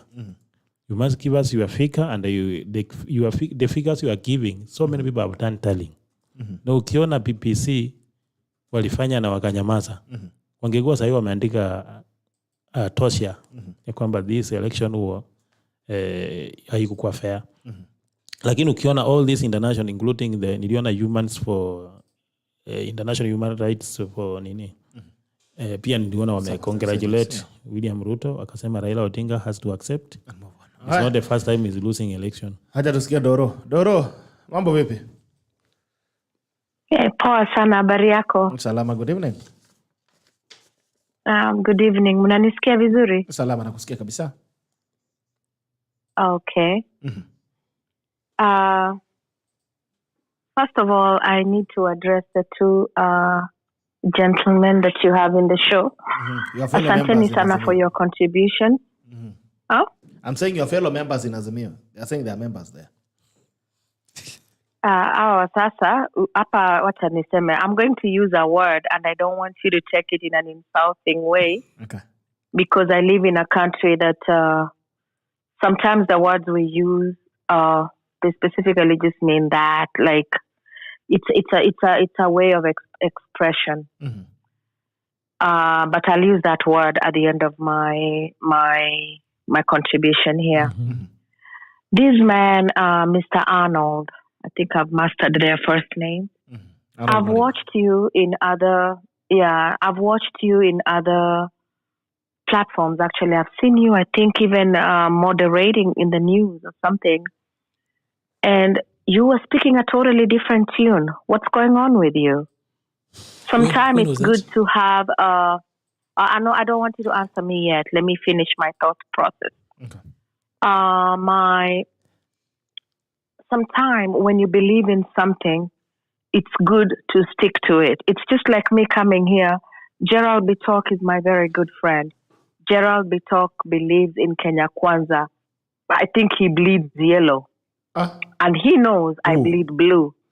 So if I sit here and I start hearing Gerald Bitok, hold on, Gerald, I'm speaking fast. If I sit here, if I sit with Gerald and I start, where is she? She has disappeared. Totally sabotaging his side, it will be very unusual. It comes out very fake. So as Azimio members, you don't know. You know what the basic members need to know. Like me, I'm a basic member too. You don't know why Azimio is going to court. You don't know what kind of evidence Azimio have. Stop assuming that we are using those 4 commissioners who decided to go rogue and go to the other side.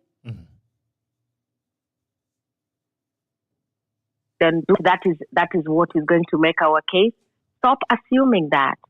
So for Azimio and the government, and I'm going to put Azimio because the president of the country is the chairman of Azimio. Yes. For him to put a tick that we're going to the Supreme Court, that means there's a bigger case than these little things you keep on throwing around here.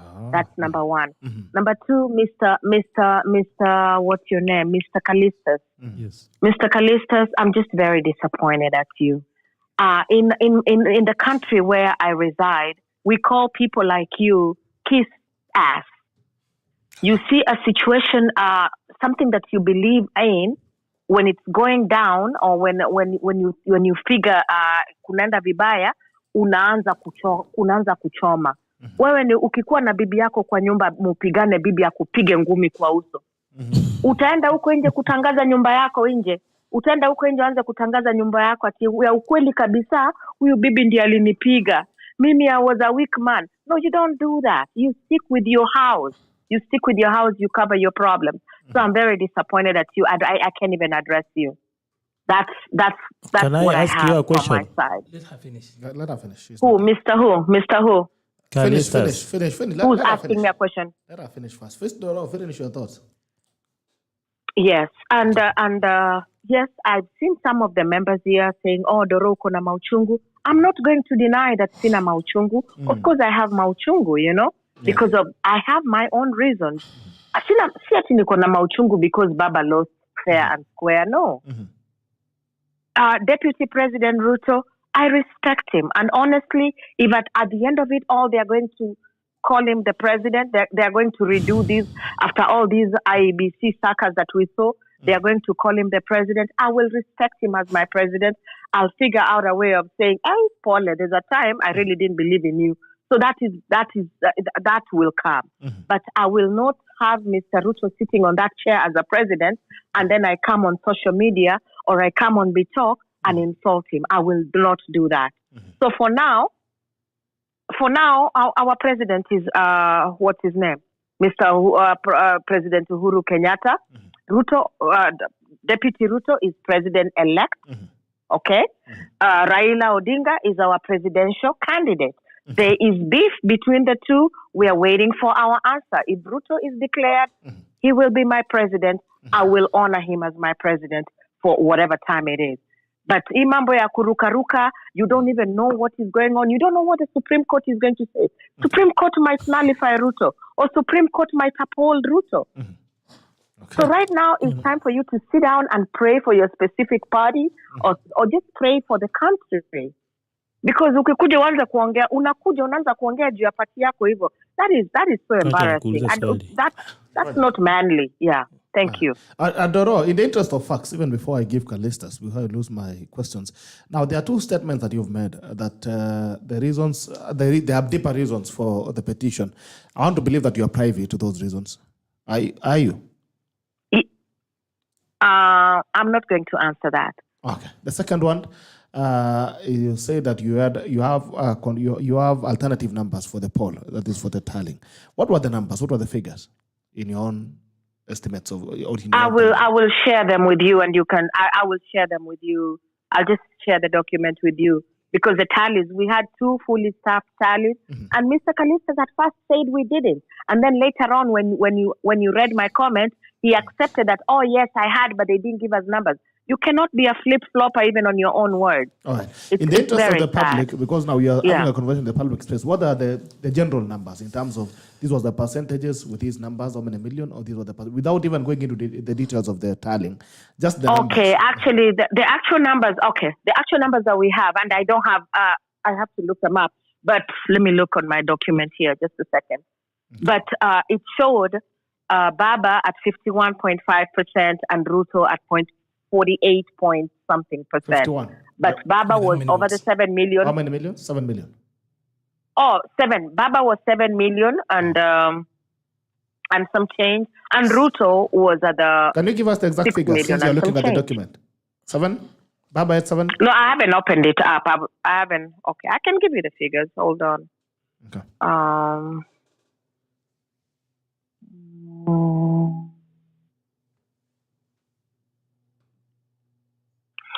All right, here are the figures. 73,84,054. 73,84,064. 54.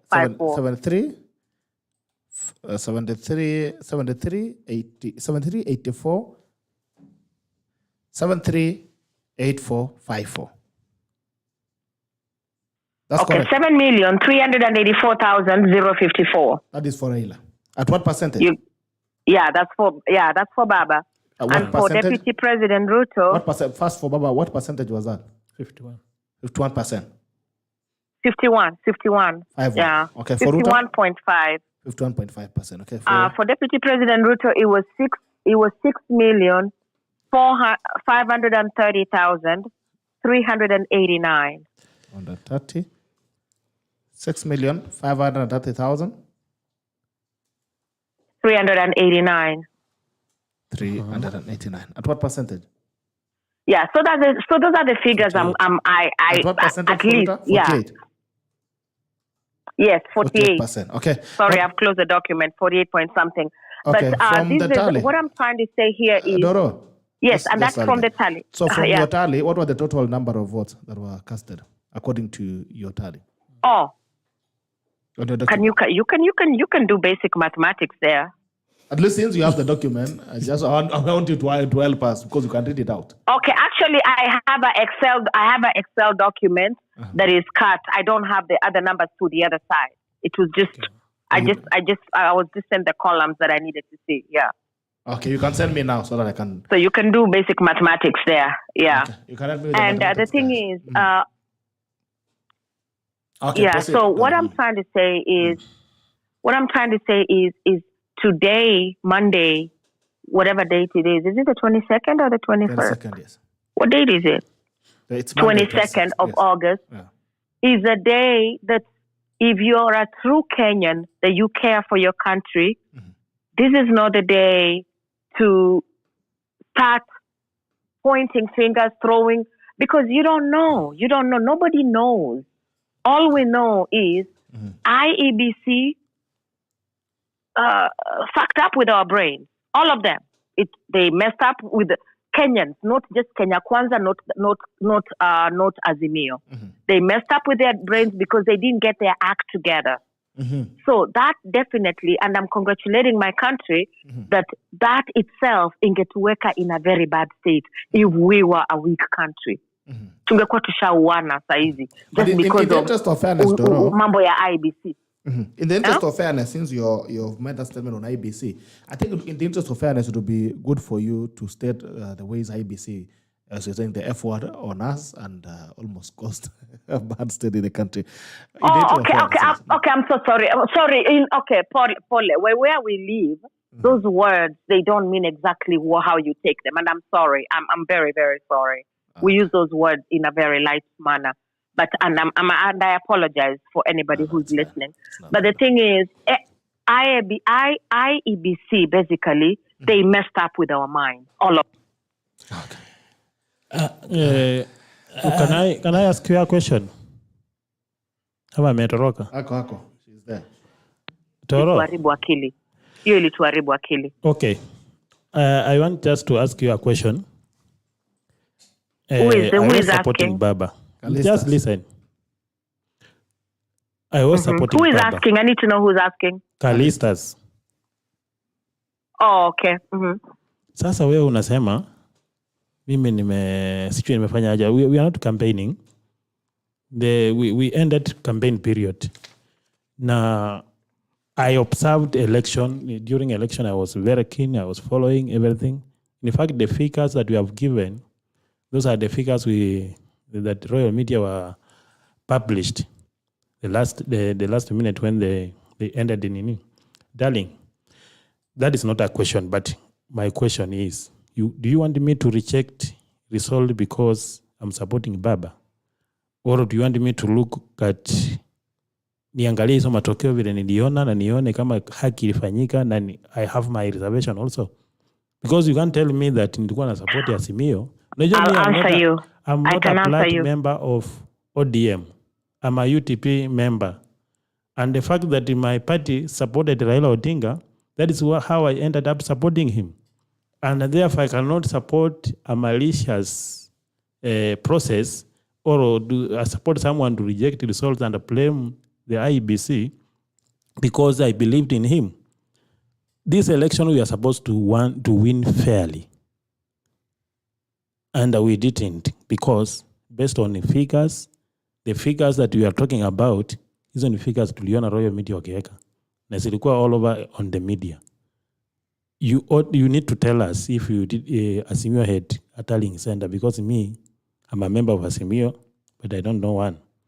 But tuliambiwa kuna tallying center. So wewe, kama mfuasi kamili wa ODM, usiite watu kama viruka njia kwa sababu sisi tumechukua msimamo. Mimi siwezi kubali you crucify Jebukati when he has done something good. Kuweka kila kitu patokeo kwa wazi, kila mtu anaangalia. You know, William Ruto knew that he hate numbers. Na yeye akasema atasupport process yenye iko free and fair. So as in Azimio, we were relying on rigging.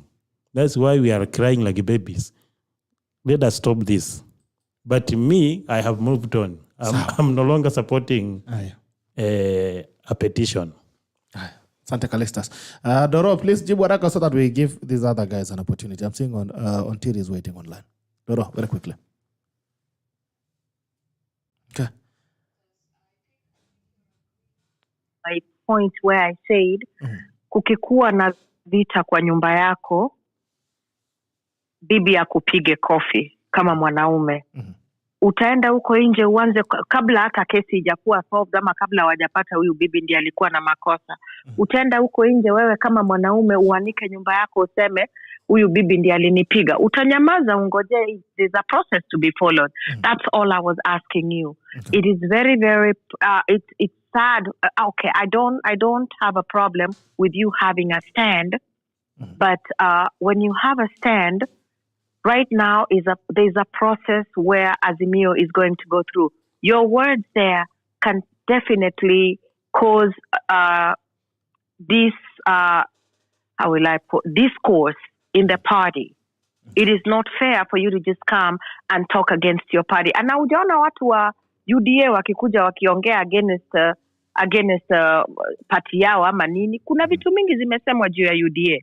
Vitu mingi zimesemwa sana juu ya Kenya Kwanza. Waliingia waka hack system, waliingia wakafanya nini. I'm not saying those are true things. Those are all allegations. But you have not had any of them coming out there and either proving that and saying, Itumbi alifanya hivi, Itumbi alifanya. Kulikuwa na ukora mingi iliendelea. Probably on both sides. But this is time for everybody to keep quiet and wait for the Supreme Court to finish this. And thank you for your time. Thank you so much, Doro. Barikiwa. Haya, hata tusikie Ontiri anasemaje mbio ndio turudi kwako Arnold. Same time is not on a sala. Let's look at Ontiri. Ontiri. Yes, Bwana Gerard. Salama sana boss. Good evening. Good evening. Good morning. Good morning from Kenya. Okay, good morning. Sasa leo nimengoja nikajaribu kupiga ikakataa, but then I just thank God, I want to complain. Alright, masani mbaya, tuingia haraka kwenye mjadala. Ontiri. The internet is buffering. I think so. For him. Ontiri. Okay. The first thing I wanted to address is a. I think it's all right. I think internet Ontiri kidogo na kama iko na shida. Ontiri, if you're still there. Unipati? Napata niko unapota. Yes, unipati. Nakupata sasa, tafadhali endelea. Please proceed. Okay. All right, good morning. Bugala Mwenyenchi. Gerald Bitok. Yes, sir. How are you, sir? Jonjo, naongea na nani? Naongea na DK Cheboy. Mambo Cheboy? Niko fiti sasa. The lady mwenye amepita hapo hivyo that you are talking with. Doro. Doro. Unajua yeye anajaribu kusema kuwa hata kama mambo ilifanyika ambayo ni mbaya on their side, she doesn't want to accept. Okay. You see? So Arnold is just saying the truth. Unaona? Na anafaa kubali kuwa anasema ukweli. Hata kama ni side yake, ni ukweli ndio anasema na tunafaa kukubali hivyo. Okay. So kama mambo ilifanyika na ilifanyika venye ilikuwa, we must just say the truth. That is it. Thank you very much. Okay. Asante sana DK. Cheboy, I'm seeing Ngure pole nimekukata mara mingi. Tafadhali, so you can call in very quickly. Ngure, nimekukata mara kadhaa. So please, if you can call in now. Or any other time now. So that we can see if we can try and get back to Ontiri. So Ngure saying jaribu kupiga simu. So if we can call in very quickly, then we can move on. Okay. Geoffrey Mwenda, these are kind of analysis we want. All Kenyans, and I believe every potential candidate runs to be president to build a better Kenya. Okay. Good morning, Gore. Bungala Banyanchi. Good morning, Bitok. How are you? Good morning to you, sir. How are you doing? Very well. This is Kenneth Ngure. I'm following the discussion. First, I was the chief agent for the service party in Murang'a County. You are chief agent for who? The service party, TSP. Okay, TSP. In Murang'a County. And I can attest what the panel are saying. One thing that happened after voting, I made sure I voted at 6 a.m. And I spent the whole day going around polling stations around Murang'a County. In this case, Jubilee and other Azimio parties, their agents were only taking care of the candidates who had contracted them. So you find somebody like who had been charged to take care of votes of the Jubilee gubernatorial candidate. He or she was only concerned, that agent was only concerned with those votes of the governor. Okay. The second thing is that we must give credit to the Kenya Kwanza team in terms of the messaging they had from the word go. Everybody resonated, even the old women resonated with wheelbarrow and with the bottom-up economic model. All right. Contrary to what the opponents were having, the issue of inawezekana. That message of inawezekana did not really get to the people. CALYSTUS said about Martha Karua, and for me, I partly agree with him. The fact that Martha Karua and Uhuru Kenyatta were not a baggage to the Azimio team. And for me, really the outgoing president wanted to help Azimio climb the mountain. Okay. He would have done it from a backseat, the way Kibaki helped him come in. Coming out loud and telling people this is the way, the mountain felt insulted. The people felt, no, we have given you your 10 years, please finish and leave us. Secondly, the voters at the local level were like, we don't want other people outside Mount Kenya to ever say that we are people who cannot keep a promise. So that also made people come out and vote for William. Because in the future, we were looking at if other communities want us to make a coalition with them in the future, they will always tell us, no, remember what you did to so-and-so and how you betrayed William, so we cannot work. So there was also a level of rebellion. And specifically, that really did not work. Lastly is that during the last minute mobilization, even us those who are in other parties in Kenya Kwanza, we lost fairly and squarely to UDA. We have sat down, we have done our mathematics, we have seen our mistakes, and that is what the lady who was talking before cannot agree to. Where you have lost an election, you sit down, do your mathematics, come to a place of introspection, inspect yourself and see, where did I go wrong? And after you do that now, you compare that with now the legality and this, before you even think of going to court or going outside. The aspect of Azimio calling itself to a meeting and having introspection. If they do that introspection and they call like a housekeeping meeting, you will not see Azimio members running away to go and to Kenya Kwanza like we are seeing that rush. Thank you so much. Say hi to ARNOLD MALIBA. Asante sana ndugu yangu. Haya, allow me Maliba we give 1 minute to Ontiri. I'm saying last time and he has been waiting online for a long time. Ontiri, I just want to give you 1 minute. Please. The only way unless you call on cell, because I think you're having a problem with the internet. Let's see. I'll give you 1 minute, Ontiri. Dakika moja. Ontiri. Yes, Bwana Gerard. Yes. I'll give you 1 minute, 30 seconds, please. Proceed. Ontiri. It's disappeared again. Ontiri. Aya. Unipati? Sema. nasema kwamba I just want to acknowledge that the process hiyo ya portray the electronic process team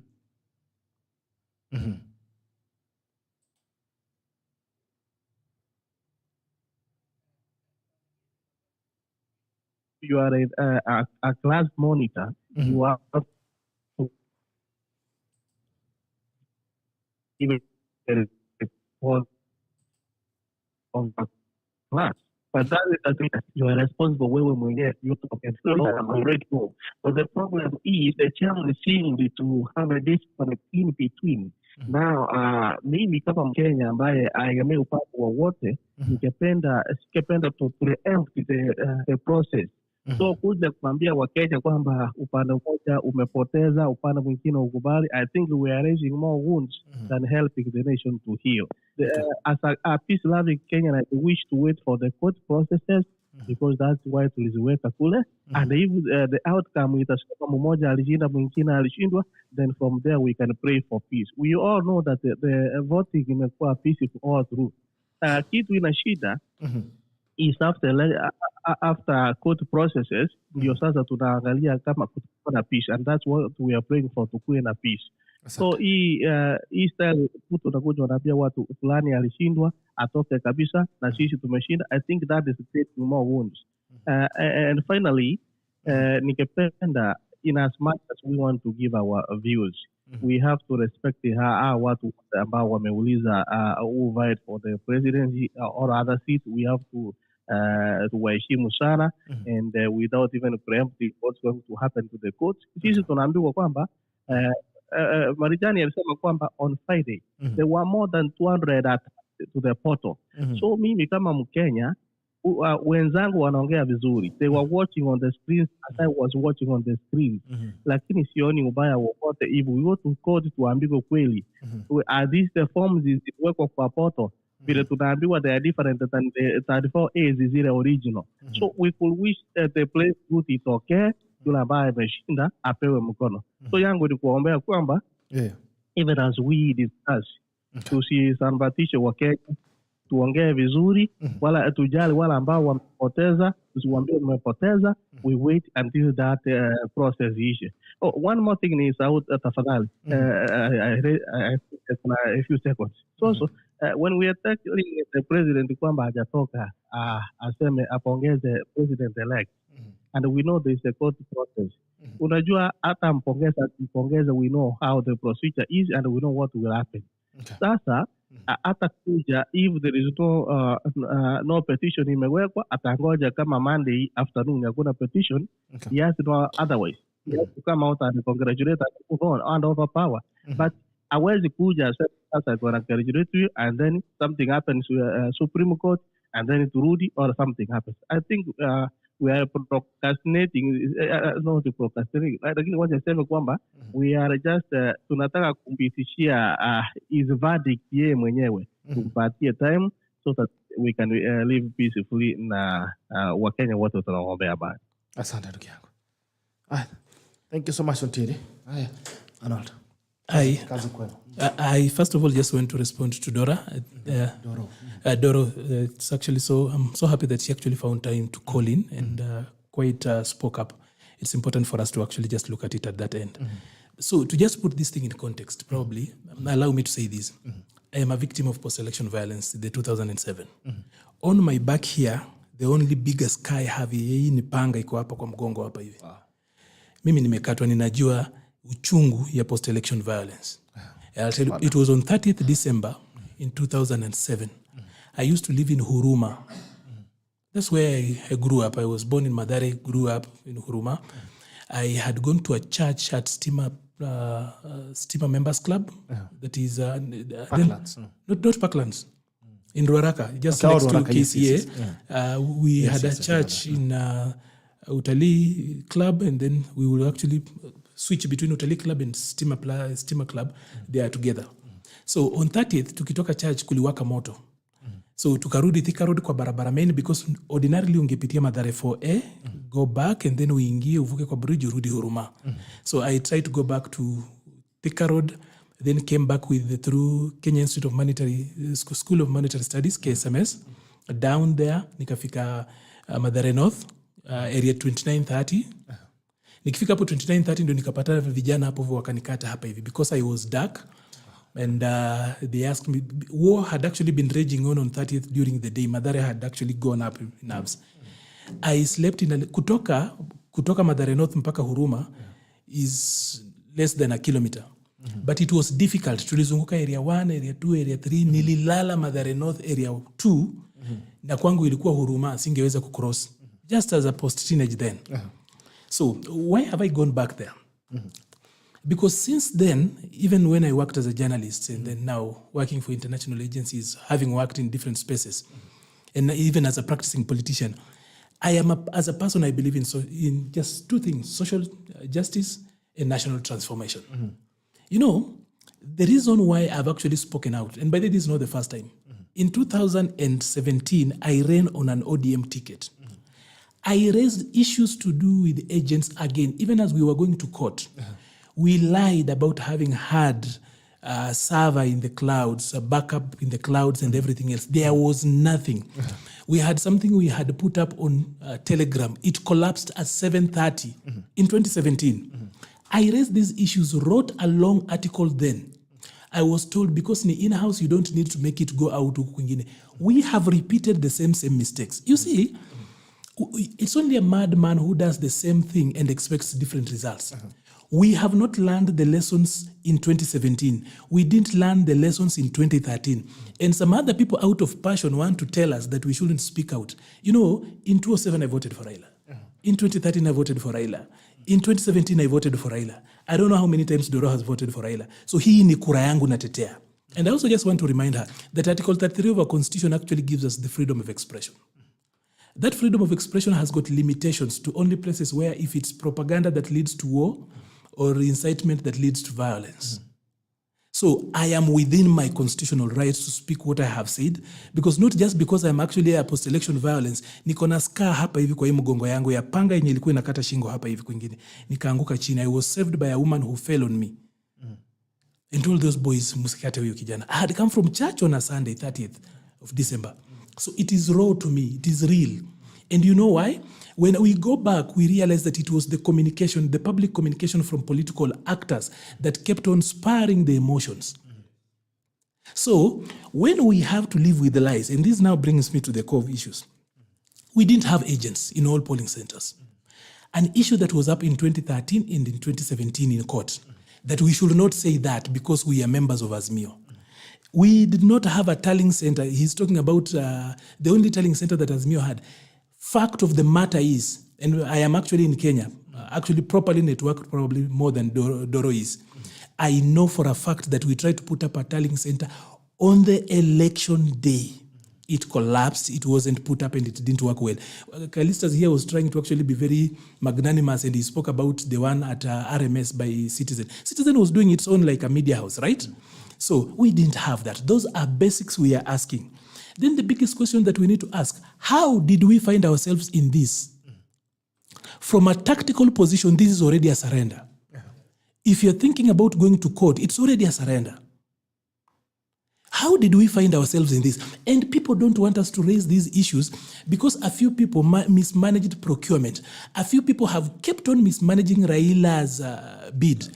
Raila does not run for office so that we go to court and lawyers show up there and speak big English and Latin. Raila runs so that he can capture state power and administer state. Raila is not in the business of enhancing jurisprudence. Raila does not run so that then we can be going to court every now and then and have lawyers show their brilliance there. That is nonsense. It is bullshit. That is not why Raila runs. Anyone who runs for office so that they can capture power, administer state.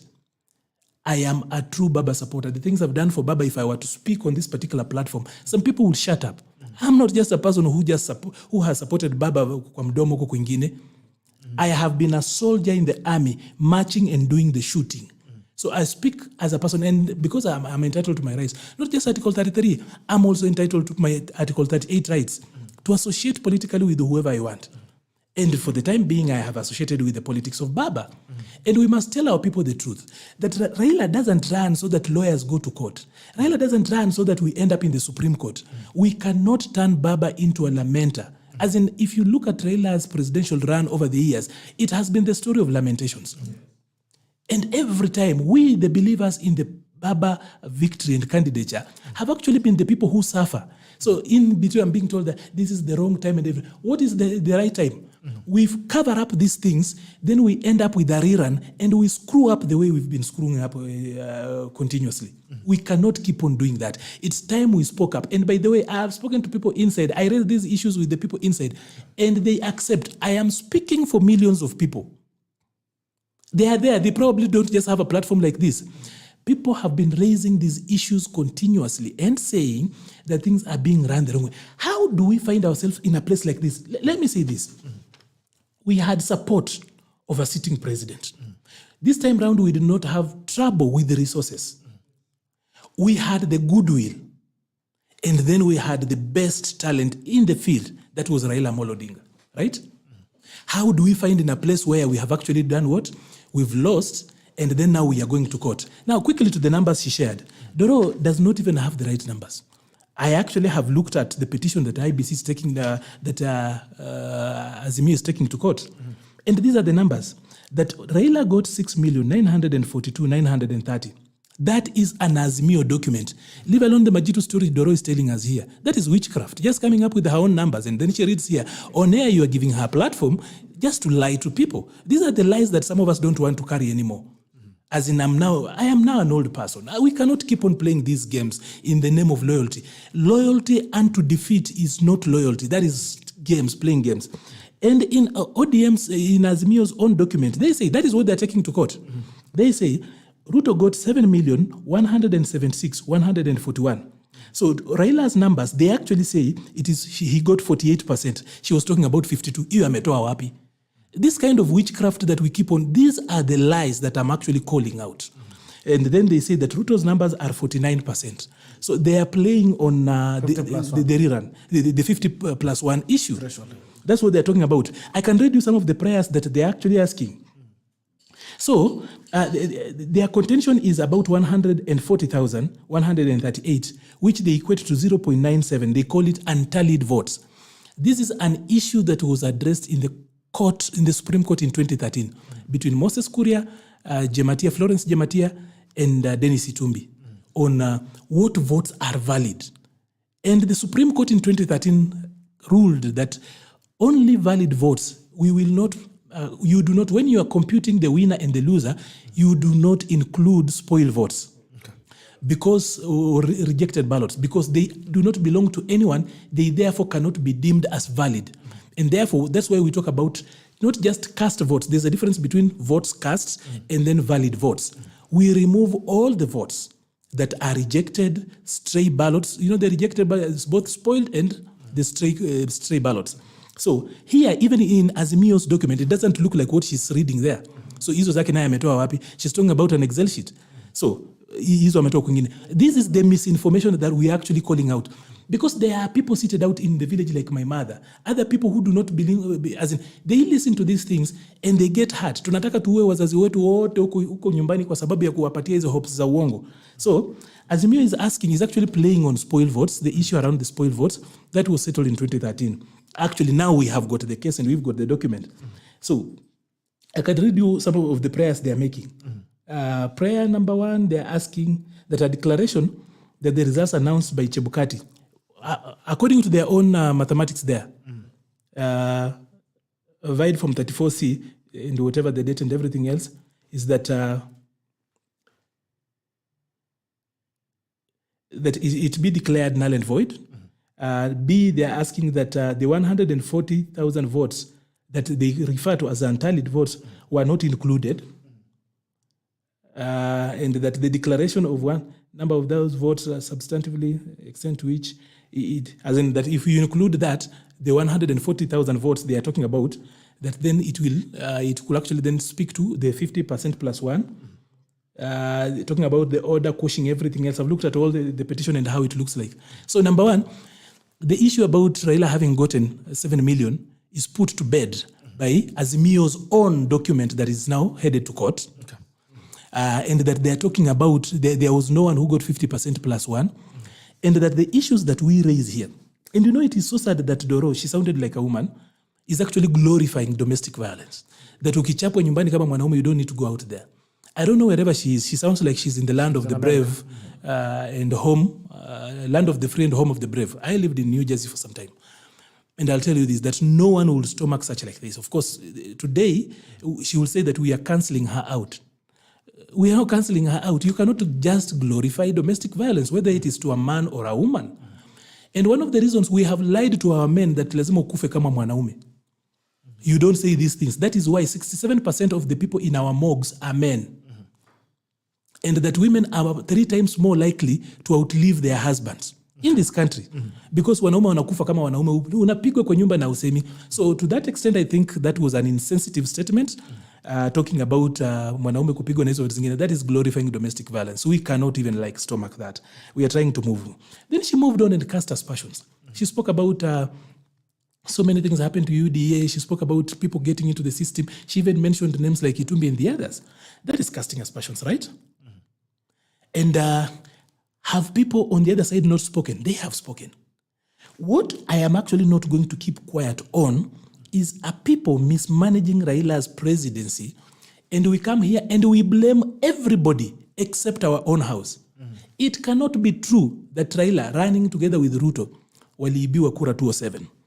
It cannot be true that Raila again, now this time running without Ruto and the others, in 2013 kura yake ikaibiwa. It is also not absolutely true that in 2017 Raila akiran tena kura yake ilibiwa. And that this time round, that again in 2022, Raila with this backup of a sitting president anaibiwa kura. We actually cannot be pointing fingers elsewhere and not doing introspection.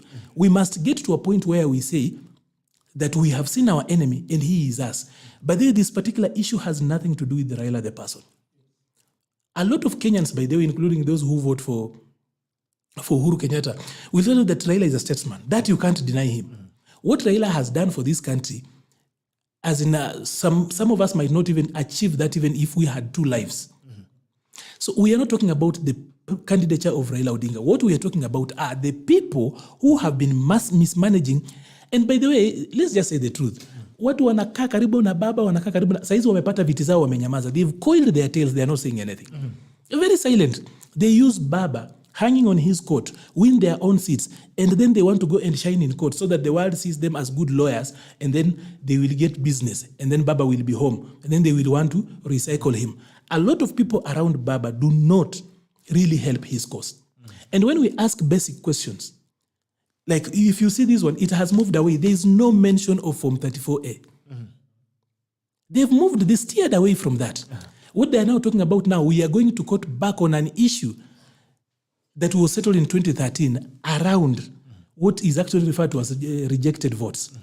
Even the numbers as put out there by Azimio themselves does not even hit the 7 million these people are talking about.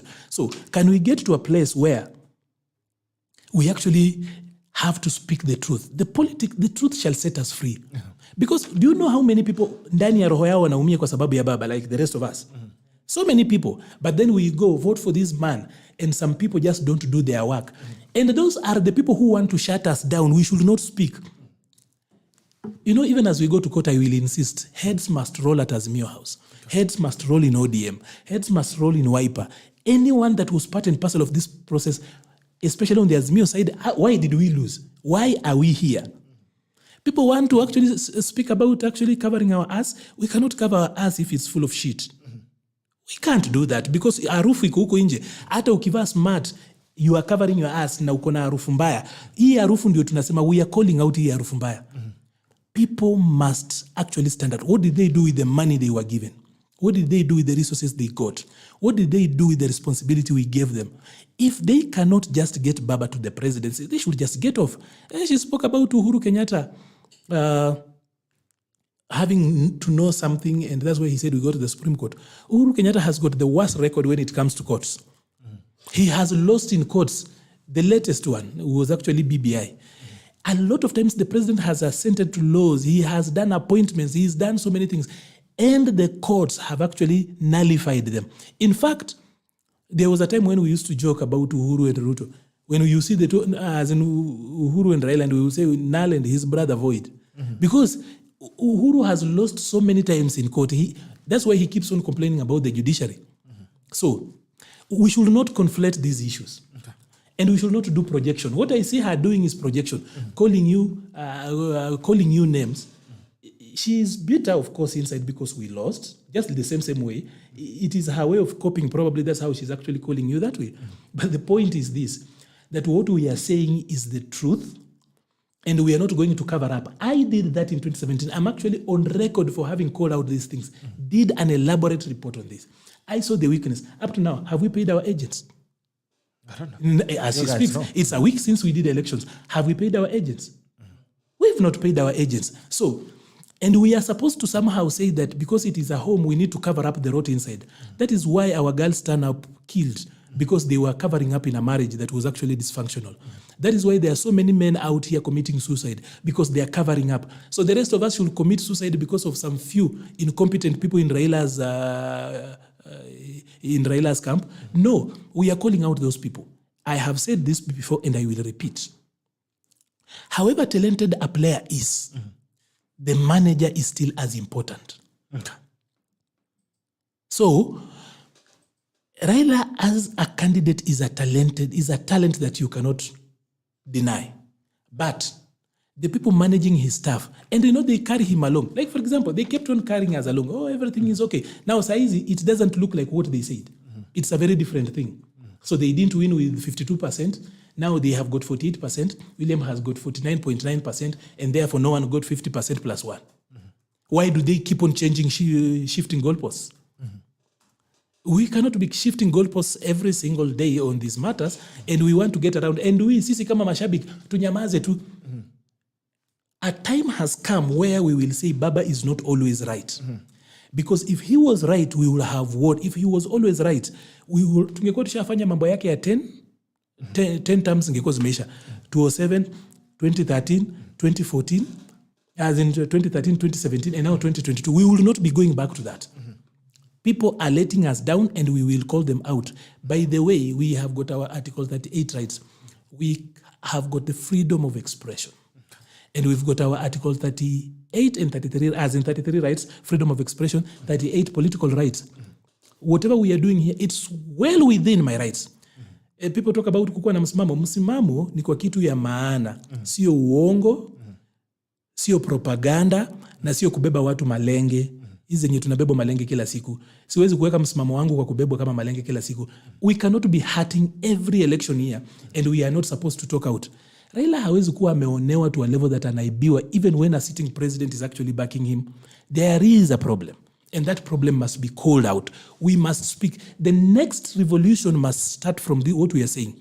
Every person out there who really believes in the things Raila believes in must start checking out. Like I have said, Raila does not go to court so that people can go, as in doesn't go to elections so that we can go to court. And I tell you, once you find yourself going to court, you've already lost. That's the first concession you've done. So, strategically wrong, tactically wrong, administratively we get things wrong, and we are not supposed to speak. Kwa sababu ya nini? What are we covering up for? Covering up for losses? Not once, not twice, not thrice, now 4 times. I'm not counting 1997 because I was a kid then. We cannot keep on doing these things and pretending that somehow we have to go around there. We have not seen heads roll at Azimio House. We still need to see those heads roll. Okay. Yeah. All right, let's listen to MC Kali as we go on, then I'll come to you. Chairman. Good morning, Gerald. Ole, naona umekuweka kwa laini sana. Morning. Habari ya Nairobi. Mambo imewaka hapa moto kidogo. Studio imekuwa moto. Naomba maji ya ndoo na ikuwe safi. Civilization, Leta habari. Niko salama bana. Nyinyi watu mnafaa mkuja menokwisha benchmarking. How we do this thing. Uko menokuta. Hiyo ni outright rigging. Yetu to rig bana. We only allow the strong candidates to compete. Leta habari. Na ukishindwa unakubali. Anyway, Gerald, I'm talking now tukiongelea nchi ya Kenya, and labda nisizungumzie vitu ambavyo vishazungumziwa tayari. I'll talk about two issues. One is the issue of the economy of this country. Then two, I'll talk about the courts. So about the economy of this country, Uhuru's 5 years have been the hardest 5 years anyone has ever seen, because of one thing. Apart from the errors that came with the administration, then we've had a pandemic in between. If somebody has checked the dailies this morning, then we are expecting, or we are staring at a looming fuel shortage because the government has not paid for the subsidy that usually is paid to oil marketers for them to reduce the price at the pump. This election was one of those elections whereby some of us had to really stock food because you didn't know what was going to happen next. And I think IBC did something that many people didn't expect. They just said, hii kitu ikitoka wacha kila mtu aipate. And so within a very short time, kila mtu alikuwa anajua ile kitu inaendelea. And for the first time, you notice that Azimio had a very hard time kutafuta ile kitu anapeleka kotini. You can imagine up to now, bado anajaribu kufix hapa na pale. That tells you that I think this time kulikuwa iliwapata off guard. I think there was a time I called in on the same show and said that I gave a story. I talked about a play whereby somebody killed their father and married their mother. I don't know if you still remember the riddle. This is, you see what, I would still say this, that if you notice, and maybe comparing to even anyone who was in Uhuru's government, most of the people who resigned from government to go and vie for elective positions, even in Rift Valley. Good example, maybe somebody like Charles Keter. Is somebody who lost basically because he was so associated with the Jubilee administration towards the tail part of it. And most of the things that President did towards the end of his term, including BBI, was so unpopular. Now, let's start from this, that governments are usually very unpopular. It's normal that people don't like their serikali. But now, to the extent that now you've gone ahead and introduced initiatives and programs that are more unpopular, then you'd find yourself in an awkward situation. And so for the first time, I've voted now, I think this is my third time voting. And for the first time, I think I saw Baba having people who couldn't defend him. Nilipata kuona when kina William Ruto walikuwa ni wako pale ODM. You cannot compare Junet and William Ruto defending Baba. Kina William used to do a lot of good work. Are you getting it? We cannot compare the two people. Look at the Sifuna as the SG and look at ODM before this time. In fact, even before the elections, people are asking why is Baba vying as an Azimio candidate and not an ODM candidate. That should have already told us that there was something wrong with them. But then, because this is something that has been talked about so many times, then I would say this about the economy, that we've had a pandemic in between and a government that failed. Then all of a sudden, you want to take the same Kenyans and expose them to an election. Then I'm telling you that if there are people who are very fatigued, it is Baba support base. And also, mimi tu kama mwanabiashara, I'll tell you that these have been the worst 2 years. Like I'm poorer than 2019. Are you getting it? Yes. People are tired with politics. We are really tired. I think Uhuru's 2 terms have been full of politics, and I think people are now fatigued. The second thing I'll talk about is the courts. I think last time the courts gave a lot of guidelines on how elections should look like, including now saying that the voting happens at the polling station, and so the win, and the win is at the polling station, not the tallying center. Yes. So I think that already, and from what IBC did, then you find yourself siku expect a court case this time round. Are you getting what I'm trying to say? So mimi mojawapo ya wale watu ambao sioni haja hiyo kesi kotini, and then also I don't see the need of us being exposed to all this stress. We are being told COVID ikiisha, maisha itarudi kawaida. Kidogo tukaambiwa COVID imeisha, acha tujipe recovery period. During the recovery, in the midst of the recovery period, we were told when campaign starts, money will be circulating. After the campaigns, we were told after elections, then the economy will come back to normal. Right now, we are being told after the court case, then economy will be normal. Okay. Uchumi itarudi. What happens now if we are going into another election? So we are starting a circle that doesn't end, and we are costing the lives of and the livelihoods of wananchi wa kawaida. Imagine the school calendar. We had a minister mwenye alikuwa ana change goalpost kila saa. Who doesn't even know when to open the school and when to close it.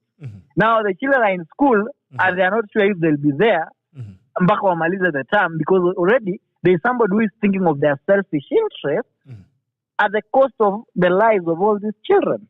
Finally, I'll talk about the church. I don't have much to say about church, because obviously I'm even biased that I mentioned kanisa tayari. But then I think church pia imetuleta down kimpango now that we are almost 80% Christians.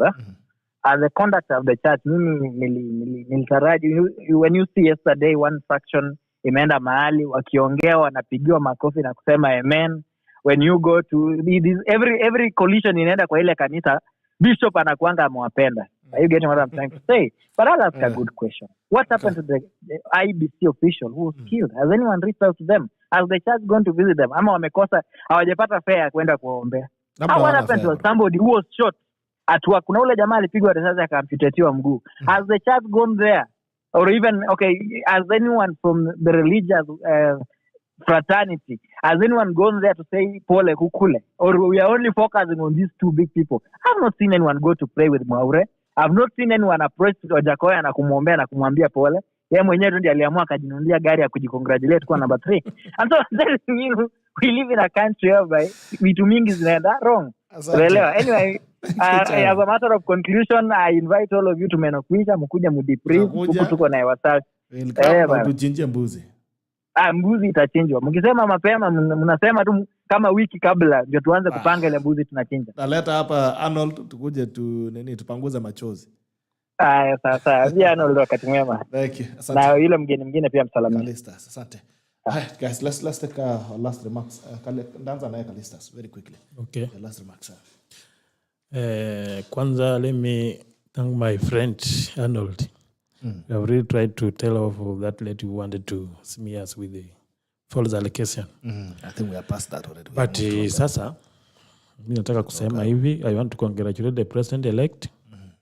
Also want to congratulate Wafula Chebukati for ensuring that the process is transparent. And I also want to ask Kenyans who are still mourning that we lost the election to accept and move on, because the things that Arnold Maliba has read actually tells you that the case is so weak. Therefore, I ask them to start accepting, and also those who have won, the UDA members, the yellow one, also need to celebrate with decorum. Let them not call others names, because we have a country that we care. Tuko na hii nchi tu, na pia tuwaeleza ya kwamba sisi, mimi nimesupport Raila 2007 then 2022. Arnold Maliba is a live member. Maybe sasa yeye ndio angekuwa anaongea kama mimi wangemshika mashati. Lakini mimi I want the person who have talked about economy.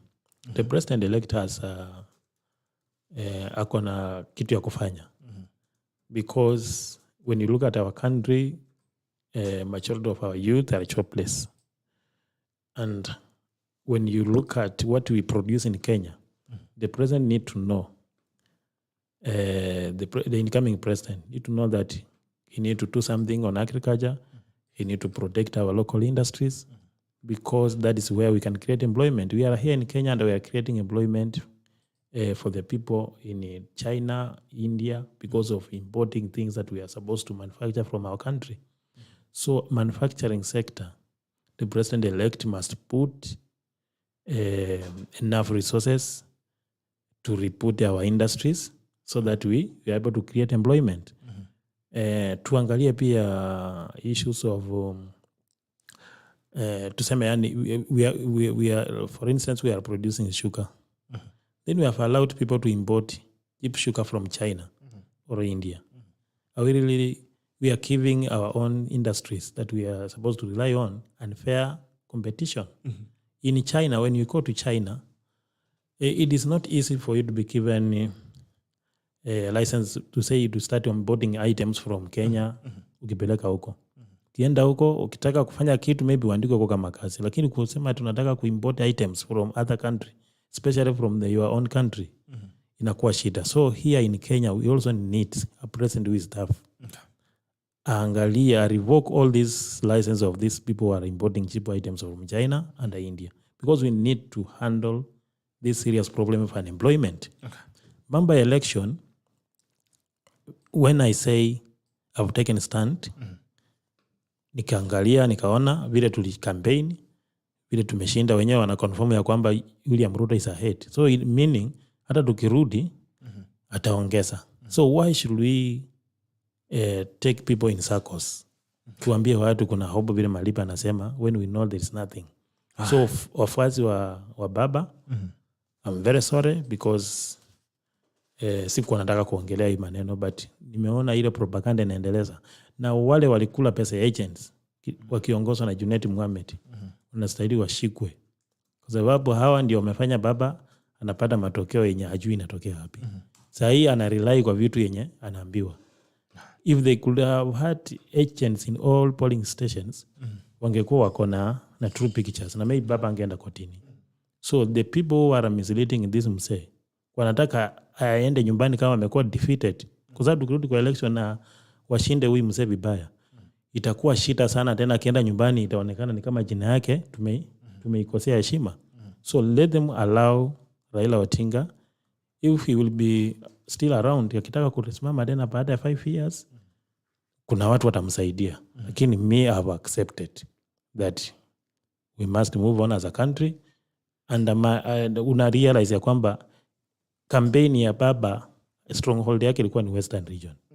Angalia Jirongo na party yake ya UTB yenye mimi niko ndani. Baba akienda Western, Jirongo aendi kufanya campaign na yeye. Kina Muhisa ambao wenye they are supposed to kusaidia baba pia walikuwa wamechukua backseat. So watu kama Junet Mohamed cannot appeal to anybody to give you votes. Na hii tumerun a very weak campaign, we have been defeated. Na hapa Nairobi vile Maliba alisema, they have stolen even victories of other people. Na watu wamenyamaza.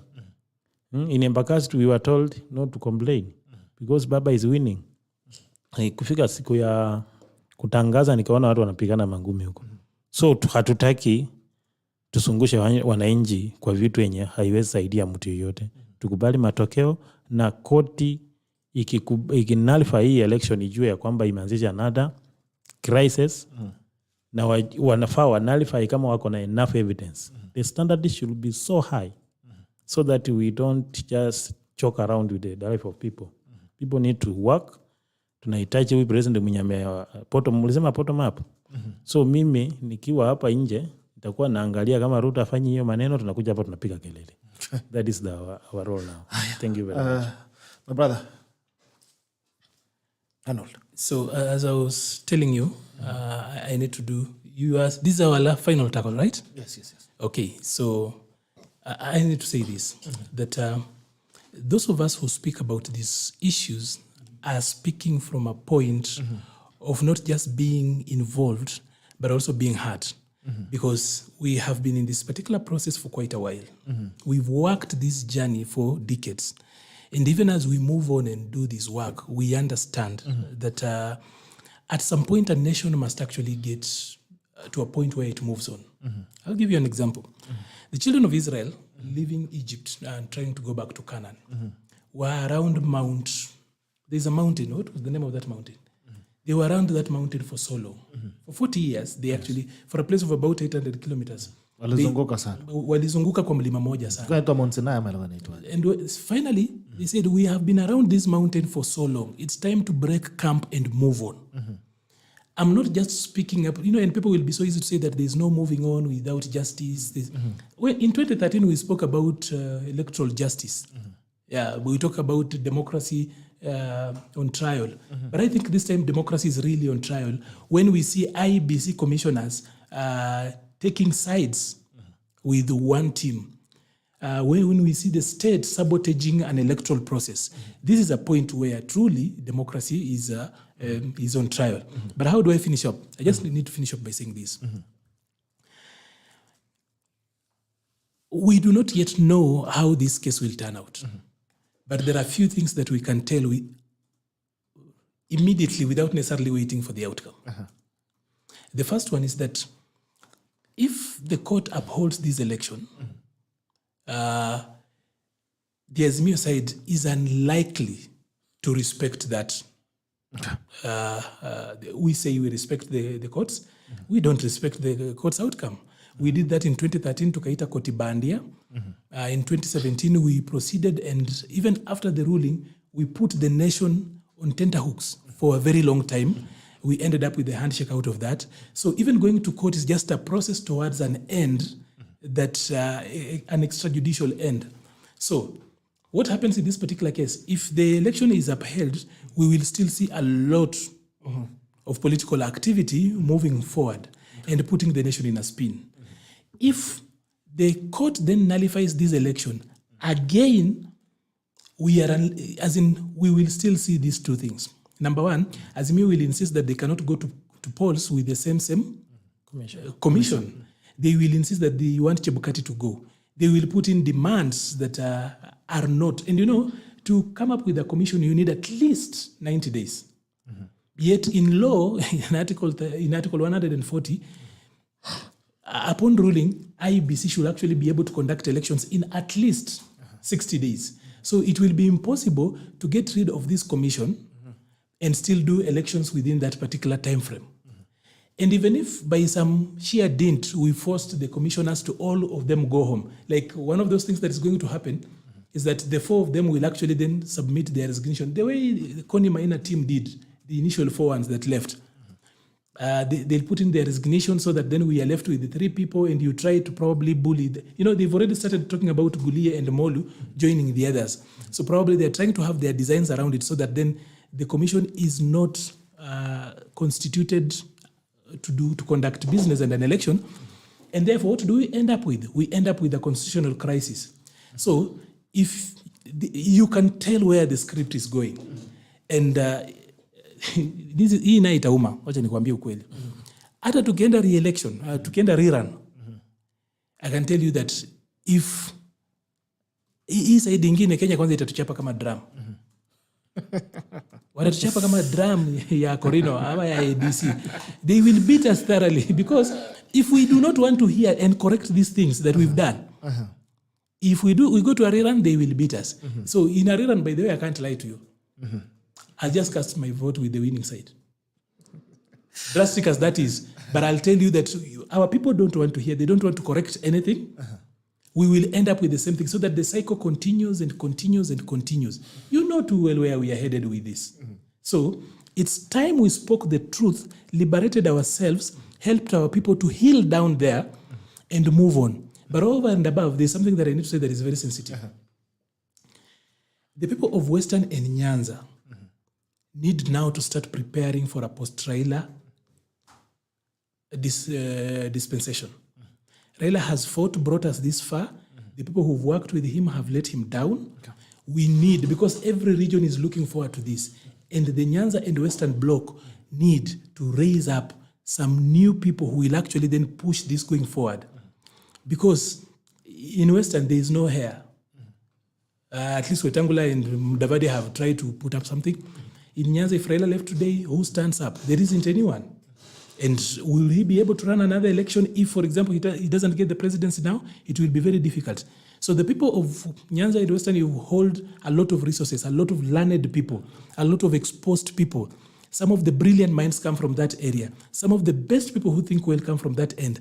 That particular region, as one easily united vote bloc, it's time we started thinking about bringing up our own so that we don't keep on lamenting. Because where we put our hopes looks like we've really had a lot of bad luck on that particular end. It's time we in Western and Nyanza also organized and arrived in Nairobi on the table of decision making as the chairs of that particular table. I'm talking about the presidency. Okay. All right, thank you so much, gentlemen. It's been a pleasure having you. It's always a pleasure. Thank you so much. And as we'll be seeing more of Arnold, as we'll be doing this together, so we'll be seeing more of him, and you'll be hearing more of him as we move forward. Thank you, CALYSTUS, for coming in. Pole sana, ulisema kura haikuja, tajaribu tena siku ingine itaja. The guys who have been doing, thank you for the callers as well who was coming, and I still encourage a lot of civility when dealing with each other. Kama kuna shida kidogo tunanyorosha pole pole, respectfully. You don't have to break the borderlines. Anyway, it's been a pleasure having you. Leo tumekimbiza mpaka masaa zimeenda. It's 20 minutes past 10. Okay. That's quite crazy. So until tomorrow on the State of the Nation, take care. Until we'll be also looking, as we look at what it will be going on, because the case has been moved from Supreme Court, is being heard in Kilimani, right? There's the registry, where the filing will be done. Is actually at the four other house registry. Okay.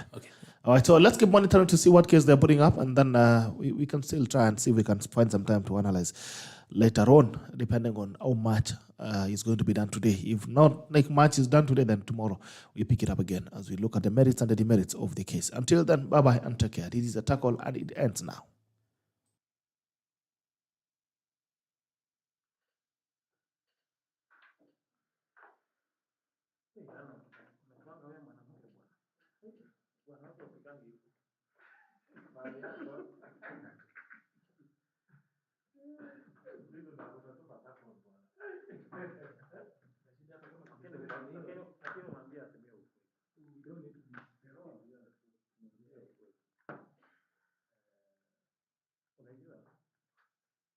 Mimi tu hawa jamaa wakifile tu response najua tu hiyo kesi imeshindwa ama hiyo ni wiki sana. They've gone back to spoil mode. But then you guys niambia tu wale nikiona hizo vitu. Because you see, for the most part, they have tried this where the no considered information and they provide it. Yeah, how you believe you are not going to information. You see what you want to do with it. How? Hiyo kitu imeenda. So right now, but imeenda, but you know the way.